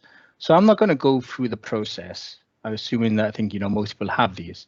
What I want to focus on is when I work on other sectors that utilize this PPP modality, and when I work in different countries, as Samantha highlighted, I wanted to point out some of the kind of pitfalls, some of the hurdles that affect the sustainability and bankability of projects. And I wanted to highlight those to you so that they help inform your thinking about what needs to be done at an early point in a project or in a sector development to really enhance bankability and sustainability. So on the first one, on the concept developments pillar, I think what's really important and often lacking is that early stage, confirmation of the public need. Why is this needed? What is the concept that has been defined to meet that need? And what is the infrastructure required to support that concept to meet that need? Often this is not done well. Often it is in the minds of a politician who thinks about it, and that's it. And then the project teams are required then to go away and jump into projects and deliver those. And there's two issues with that.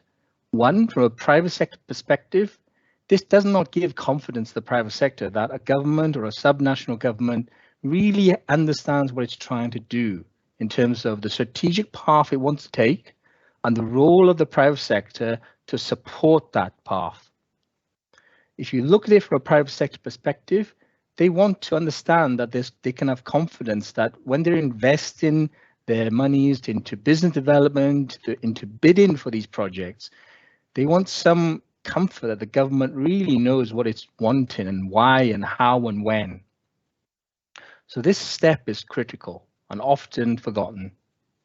Second, the concept really then, once it's defined, well understood, and the infrastructure needed, such as ICT infrastructure for telemedicine, what is often not done by government is to say, well, now that we understand the concept and the infrastructure needed, let's think about what the best optimal likely procurement and financing options or modality is suited to deliver that concept and infrastructure with a view for value for money. What is not done is like a very high level qualitative options analysis done at a sector level. Now, I'm not saying that this, it stops the need for such analysis in the feasibility study downstream per project, but what it does do is to kind of give you the most likely optimal mix between procurement and financing to deliver the concept that is needed. What happens in other sectors is that, unfortunately, that type of analysis is not done. So what happens is that everything is, you wait 1-2 years until a feasibility study is being developed, and then at that point in time, you may find out that that actual modality or the financing option is not really the best value for money. And you've wasted 1-2 years just to get to that point, and you have to start over again. And I think that's something that you should keep in mind when you are, setting out the path for what you want to do. And I think one of the things that we also have to recognize that, although this is the seminar for PPPs, is that we also have to recognize that PPP is not always the best value for money procurement modality. There are different options available to governments. And I think what we've seen with COVID is that there's a need to be much more flexible in terms of how we blend different options together, whether it be in government funding, concessional loans, PPP, private project financing, or even entrepreneurial financing. So I think really got to be much more open to about what is the best way to finance and procure the concept. I think the more of that work can be done upfront, it really lessens the risk of feasibility studies on the project to hit these problems and to have wasted a lot of time, resources 2 years down the line. Now, in terms of then, once you've got your optimal procurement and financing option for the concept, then I think the final really important point for this stage of PPP development is real government support and sponsorship of these concepts, these approaches to procurement and financing options. Because again, you don't want to be waiting 2 years in feasibility study to say, oh, actually, I need some support from Ministry of Finance for a guarantee product, or I need some subsidies, or I need some kind of change in regulations to enable a procurement modality to really deliver the concept. You want all of this to be really highlighted early to the key senior government stakeholders so they can buy into it. So they're not surprised. They're not called 2 years down the line to support something and be forced politically to support. You want to do it in a much more proactive way. And again, this is not something that is done well in many sectors in across the world, unfortunately, for PPPs. Now, moving on from concept development, the next real key activity I would like to highlight and suggest is the need to really focus on the enabling environment before you go to project selections and implementations. People love to jump to projects straight away because they want to just get it everything running. But if you have defined the need and the concept and the modality to procure and finance, what you should do is really develop a roadmap to really identify that, given all these things that you've identified in the concept phase, what is the status of the enabling framework in your local context, in your country, and what needs to change, what interventions need to take place to ensure that that concept and that procurement and financing option can be implemented. Again, you don't want to wait 2 years in the feasibility study for these things to pop up. There's no need to wait for 2 years for a project feasibility study to highlight these points. There is not going to be that much difference between a pipeline of very similar projects. Some of these things should be done on a much more sector basis, very much earlier, before even projects are identified. And don't get me wrong, I understand that you cannot wait until enabling environment is all perfect before you go to project implementation. There needs to be efficient parallel tracking of apologies, that's my 10 minutes, I'll go a bit quicker, to really kind of get to the point where you have confidence that the enabling framework will support the project implementation to be done in an efficient way. And I think that's what the key message here is. If you do those two things quickly, do those things well, then actually your project selection and project implementation should be much more easier, swifter, faster, painless, or less pain. If you ignore these upfront activities, then you're only going to face those pain in a much worse way when you try to implement the project. So those are the key takeaways. And I won't go into project selection and project implementation. That's well standard vanilla, but really the focus on the upstream part. And I would like to really suggest to those in the audience to think about doing those things earlier, better, and in more detail. So moving on then to my next slide about, well, what are the key considerations for when you're structuring a PPP project? And again, this is only some high levels. This is not comprehensive, but I try to pick up some of the key obvious points. So first, scope of private sector involvement. Again, one of the pitfalls that government falls into is, oh, private sector can do it all. Just give it all to them. Like it's the easiest way. But yes, private sector can do it all. But there will be an impact on affordability and value for money. And I think that must be something that must be carefully considered, that we don't fall into the trap of pushing as much over the private sector for the sake of it, because it's easy to do. Otherwise, you'll end up with a feasibility study that confirms it's not affordable. And then you start over again. Again, picking up some points on this slide here, one of the key issues for structuring a PPP in the health space is being realistic about demand forecasting. So for telemedicine, it's about the amount of activity that you can forecast, that you expect, before, and how do you forecast it over the term of the PPP contract. These things are long-term concessions, you know, minimum kind of usually 10+ years, depending on the context. But it means that you really have to have confidence in your demand forecasting. Otherwise, you know, how can the private sector have certainty about what revenue streams they're going to get? So I think, you know, these two areas are extremely important to get right at the beginning when you're thinking about a project. Do the homework about being clear about understanding ability to forecast demand. And if you can't forecast for demand because it's too difficult, which is often the case in social infrastructure, then you may have to fall back on, you know, government support mechanisms such as availability payment schemes, which provide certainty of revenues to the private sector for projects where demand is very difficult to forecast. Finally, I would like to kind of touch upon the need to really kind of bring in the local private sector into, you know, into the kind of structure of these deals. Often we think about bringing international, you know, providers in. Of course, they bring their expertise, the innovation, the technology, absolutely. But for the kind of to meet the sustainability of the operations and introduce inclusivity into these projects, which is a key, you know, goal for these projects. When you're structuring deals, think about the availability and capacity of the local market. You know, how do we, you know, need to bring them into this, and whether they need support to be brought into this type of PPP. Moving on then quickly, scale of projects is extremely important. I think, you know, think about that when you're developing a strategy. You want to be doing big bang, small pilots, the trajectory. Think about how that affects, you know, how much resources you have as a government to really be able to, you know, roll out that kind of program. Think about the duration of the PPP contract. I mentioned about, you know, the flexibility needed earlier. And I think, you know, I think colleagues and presenters previously mentioned the fact that things change in healthcare. Healthcare needs change very quickly. Technology changes quickly as well.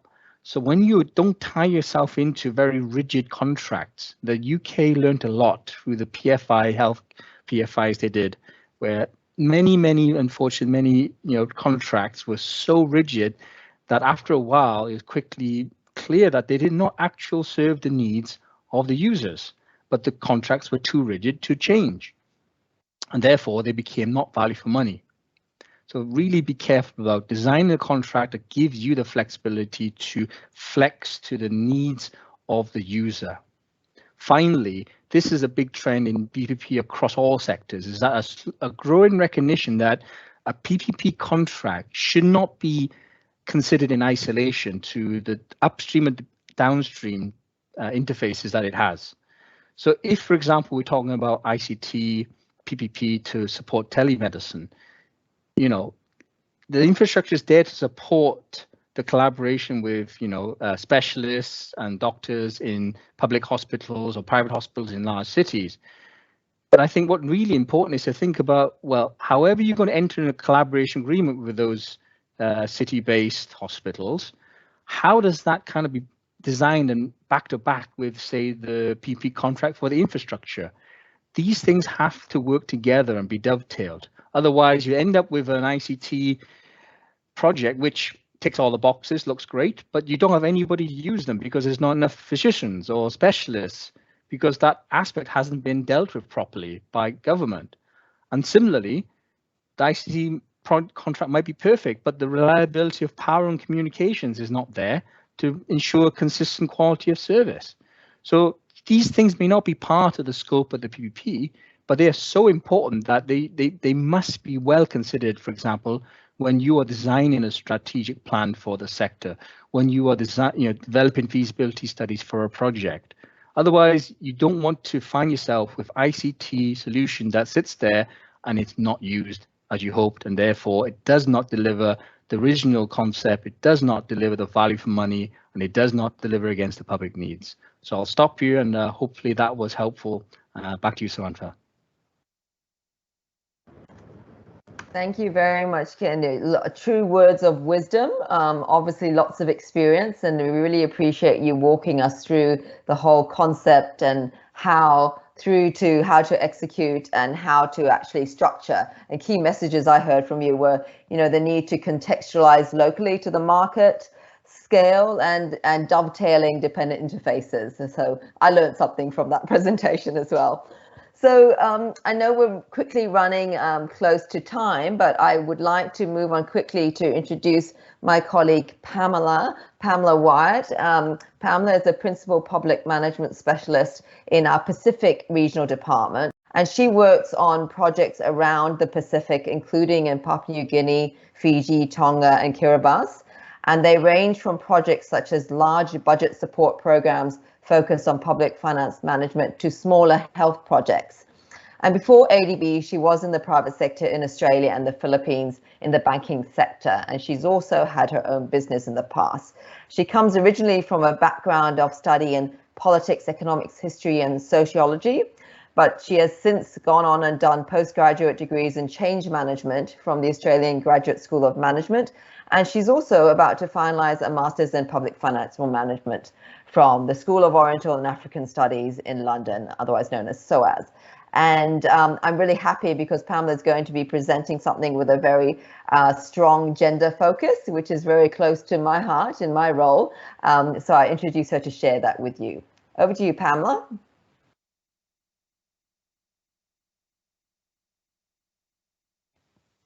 We can't hear you yet. Okay, there you are. And can you see my presentation now? Great. Okay, thank you. Thank you very much. So yes, I'm going to talk a bit about a real digital health project, and in particular how gender has been a really vital part of that project. So the Introducing e-Government through Digital Health project in Tonga was approved in 2019. And despite the impact of COVID, we have been able to maintain some momentum. And in fact, we have our phase 1 go live planned for November this year. So this project achieved the highest level of gender categorisation in ADB, known as gender equity, due to the focus we've been able to place on gender through all elements of the design and implementation. So the project has two outputs. The implementation of the digital health information system itself is a central focus, and it's one of our output areas. The implementation of the system also, very importantly, picks up change management as well as user training. For all this to be achieved, the enabling environment also needs to exist, and others have touched on this through their presentations. This output for us picks up things like the development of a digital health strategy that fits in under the Tongan National Health Strategic Plan, as well as looking at the legal and regulatory framework and training on the use of digital data, with a focus on gender statistics to enable gender-sensitive policy design and decision-making and reporting on the Sustainable Development Goals. So digital health isn't something you just suddenly decide to do. It's not a decision you make lightly, and there needs to be a really clear path towards that adoption, and there needs to be a level of maturity. So in Tonga, several things happened that presented this opportunity. Back in 2019, when the project was approved, the government was reporting health statistics with the limited data that they had access to at the time that was showing poor and even declining results. So they had the highest obesity prevalence in the world. Women were 20% more likely to be obese than men, and Tonga's women were disproportionately impacted by poor health services. The maternal mortality ratio was actually increasing. So better information systems, continuity of care, targeted health awareness programs, and high impact targeted health investments were obviously needed to start to reverse these trends.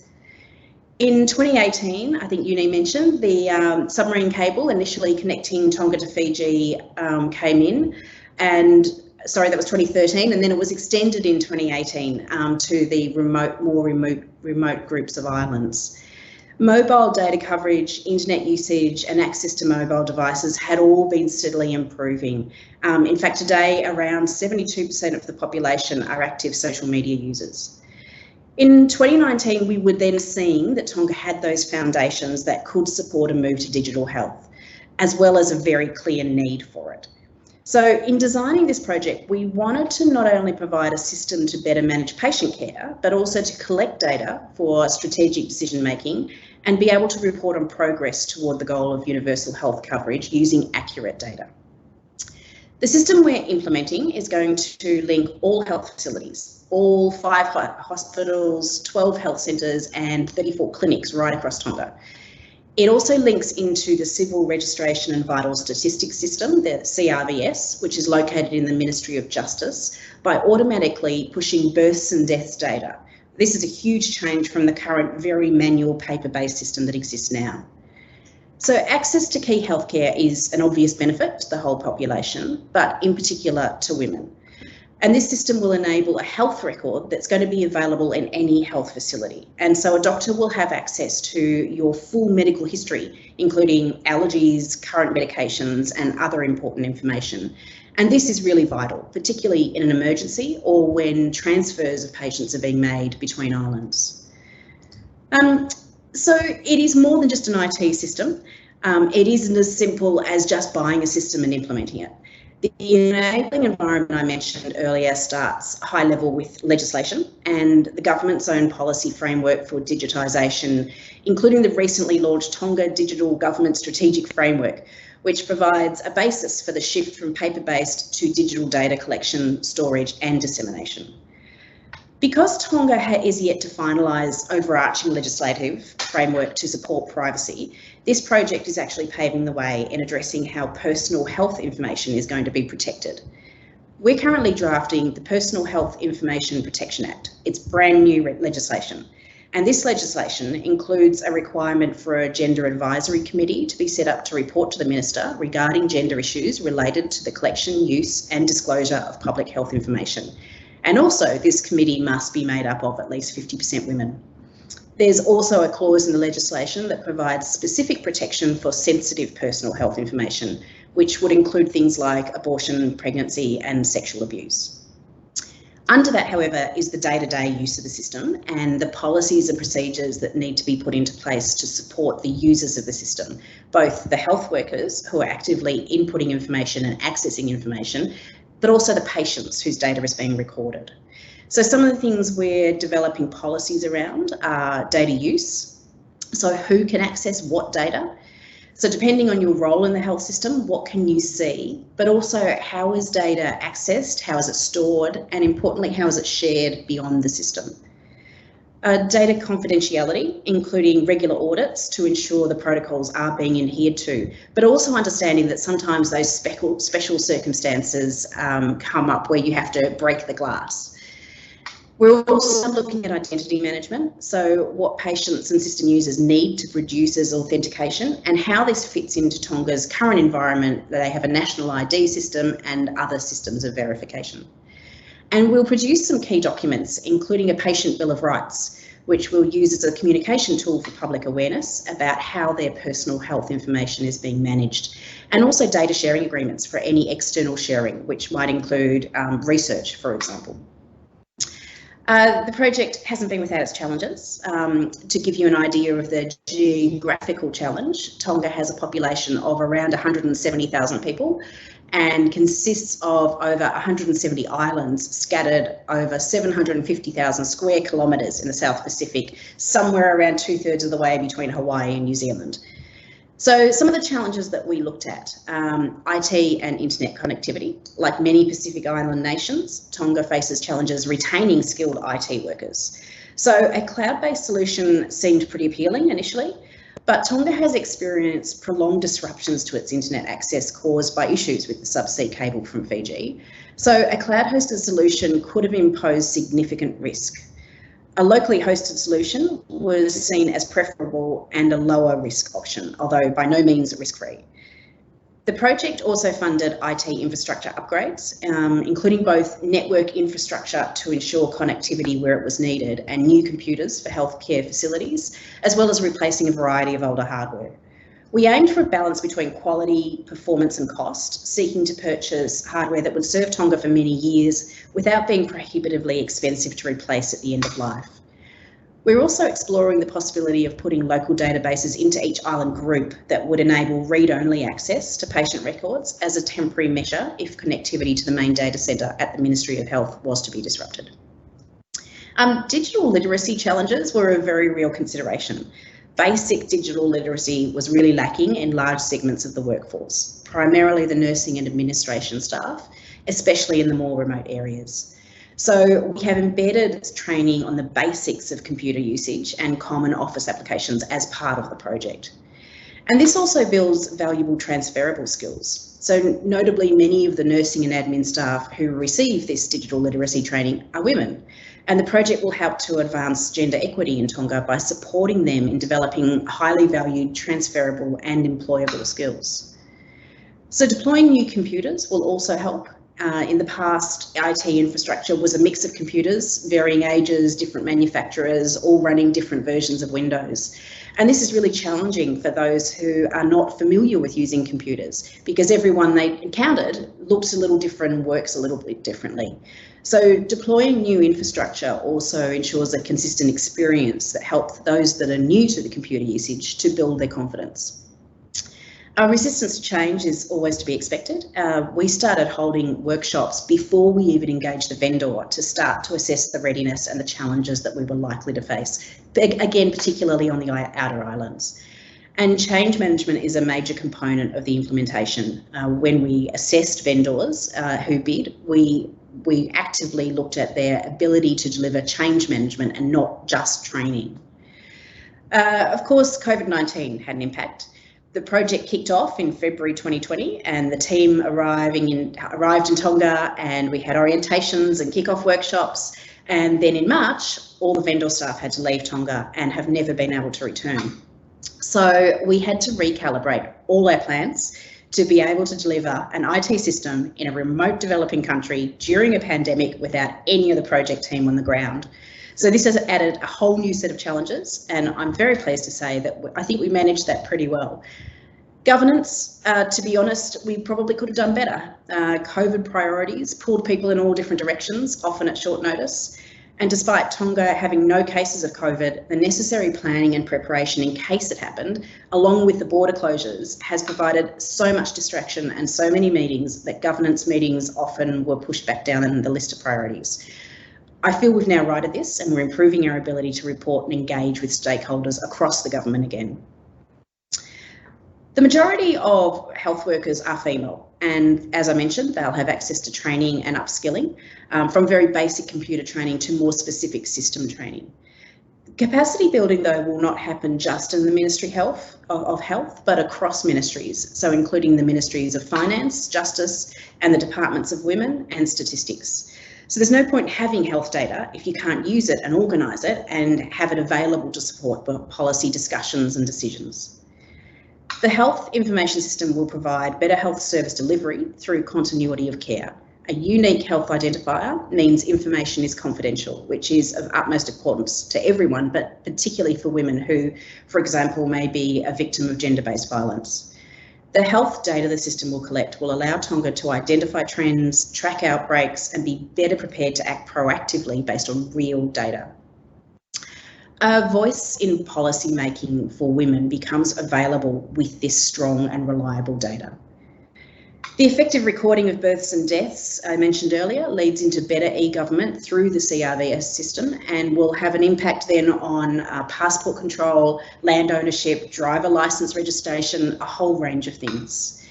And across all the things I've spoken about, we have this cross-cutting gender theme that you can see here. So women's economic empowerment, gender equality in human development, gender equality in leadership, women's time poverty, and women's resilience. So when we designed the project, we looked forward to the impact and outcomes we wanted to achieve, and each step we've taken leads us closer towards that. And to this end, we have a very clear gender action plan that we developed as part of the design of the project, but it's a working document that we use not just to report against, but as a dynamic work plan for implementation. Technology can improve everyone's lives, and in Tonga, we really want to make sure that everyone includes women. So let me just provide you quickly some real examples of how the IT system and this project is going to empower women to accelerate equality and narrow that gender divide. Firstly, information and data helps to fight inequality. You can't improve something that you can't measure. In Tonga, there remains many taboo subjects. For example, reproductive health is not easily discussed and information is really hard to get. So imagine how hard it is for a woman who wants general sexual health information, or who is the victim of gender-based violence, or is an adolescent girl who finds herself pregnant. In a country of just over 100,000 people, there is generally a lack of privacy. We know gender-based violence continues to be a problem, but it mostly remains unreported. Technology can empower women to not just report it, but to get help. And again, having these real statistics gives these women a voice. The training that will be provided will teach new skills to predominantly women, skills on computer and system usage, change management skills, and data analysis skills. So we're not just implementing an IT system in Tonga, we're introducing a single patient record for all Tongans, stored in a solution that helps us better formulate, implement, and evaluate gender responsive health policy. Thanks, Sam. That's all from me. Illustrating a really concrete example and with such passion as well. We are, I don't know, I'm going to have to defer to Eric. I think we're 10 minutes over the end time, but I'd just like to ask if anyone has any burning questions, because the audience has been quite shy. Maybe everyone is a bit tired, but I'm hoping that's because you're all deep in thought because of all this interesting information that you've been listening to. Eric, do we have time for a question? I mean, I have a question, if it's possible. Sure, of course. Okay. So I have a question for Pamela. I mean, really just picking up on that last point about, you know, how these are quite sensitive. I mean, pushing gender equality in itself can be difficult, but when you're doing it in an environment and on topics that are particularly sensitive, how did you actually engage and get government ownership? I mean, how did you make the case, I guess, in the first place? Have you got any tips on how to share? Because you clearly think that that's improved your project. Yeah, I absolutely do. And to be honest, it's just talking about it at every opportunity. And sometimes it was really difficult. We had an example in a meeting one day where after the meeting I was pulled aside and asked to not talk about sex disaggregated data because that was making people feel uncomfortable. Could I please talk about gender disaggregated data? So, you know, when you're starting from a base like that, it's a long way to go. But I think we brought it up every time, every part of the design, every time when we wrote the terms of reference, you know, how would this functionality impact people and would it impact women differently to men? So we had the conversation. We've brought in an international consultant to help us focus on this. And then because of COVID, she of course can't get there. So we've got a national consultant who has worked a lot with women's groups around Tonga. So helping us with culture, with language, with how to communicate some of this stuff. So I honestly think it sounds ridiculously easy, but it's easy to forget to do, but to bring it up every time we talk about a design element and work out how it will impact and what we need to do to make sure that the impact is for everybody. Thank you. Well, I mean, I agree with you, but it takes the passion to be able to want to bring it up all the time. So it's great that you're doing that. Okay, I saw someone's camera come on briefly, but now it's gone. So I'm assuming that there's no question there. So I think with that, then, if no one's got any further questions, I might hand back to you, Eric, and just please join me in thanking the four panelists here. It's been a really interesting conversation. I hope you've enjoyed it as much as I have listening from the audience. Back to you, Eric. Thank you so much, Samantha. Yes, a very engaging workshop today, and where I have learned a lot. And before I go into wrapping this all up, I just want to have make one housekeeping note that we're putting up a link to our evaluation. So please fill out that form, and thank you so much for that. Now let me go to the workshop itself. I want to thank everyone. Let's start off with the participants first. All the people that came in and listened to what was shared today. I want to thank everybody for joining and staying with us, because this has gone to about 4 hours now. And secondly, I would like to thank the speakers for taking the time to share all this extremely valuable information, and then having the moderators weave it all together. I thought it was all expertly and excellently done. So just some of the things that popped up in my, as I not moderated, but emceed the meeting, is just pointing out a few things, and some of the things that stood out in my mind. Firstly, is noting what India said, that 22% of their PPP projects are on health, which is quite fascinating, and then that there's a strong market for telemedicine in the country. And then the heartening examples from Samoa on how to provide healthcare in rural remote areas, and they're really emphasizing and sharing the challenges there, and seeing where the promise of telemedicine could come in to address some of these issues, because if you have telemedicine in place, addressing all other issues I'll touch on in a moment, that then you can also focus what limited resources you have on other aspects of hospital needs, for example, wound care, as opposed to, and so this is where telemedicine can help allow you to develop a budget in a limited resource setting.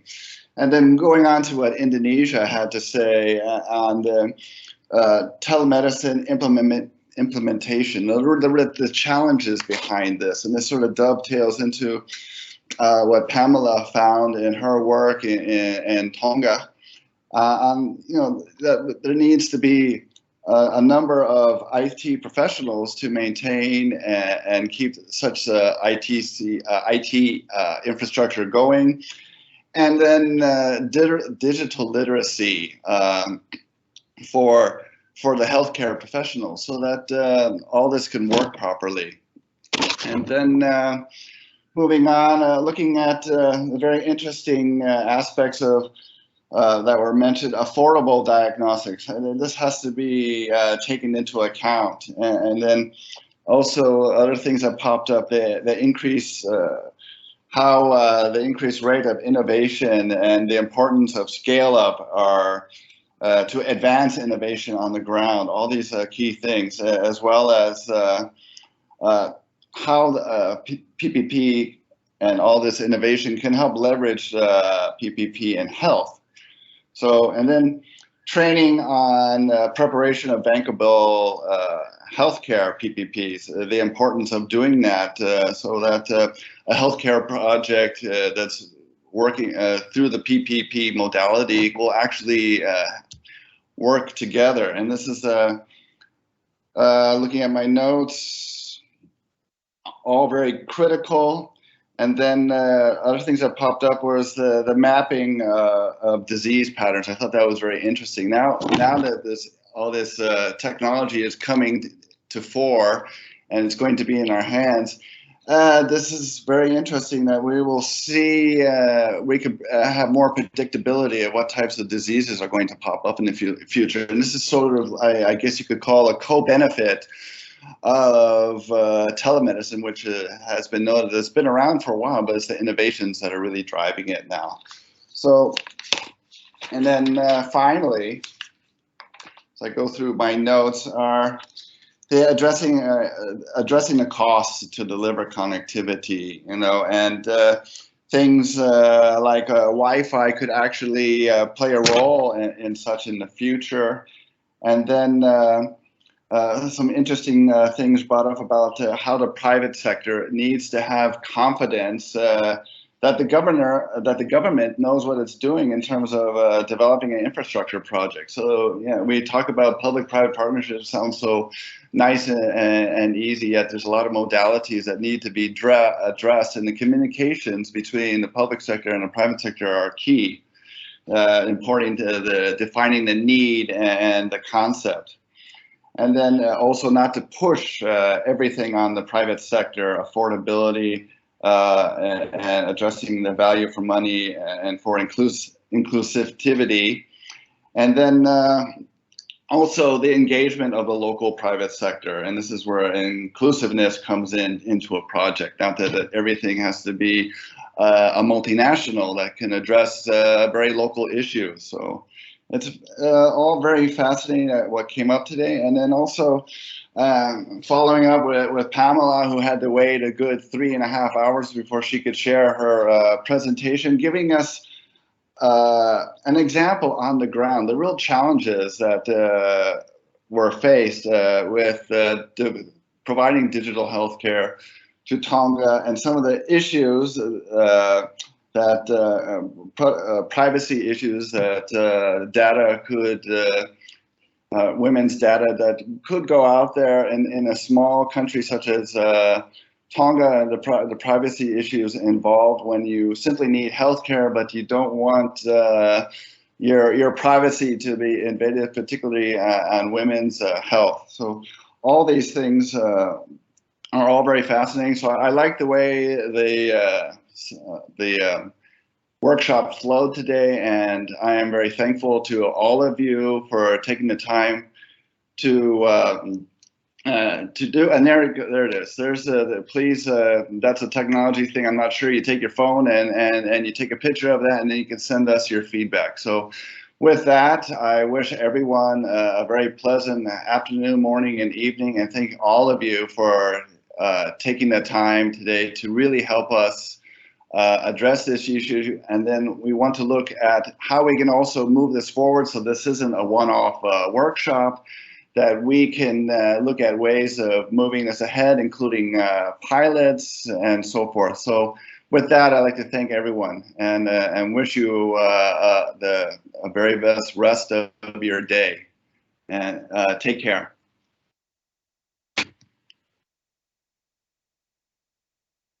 Thank you. Bye-bye.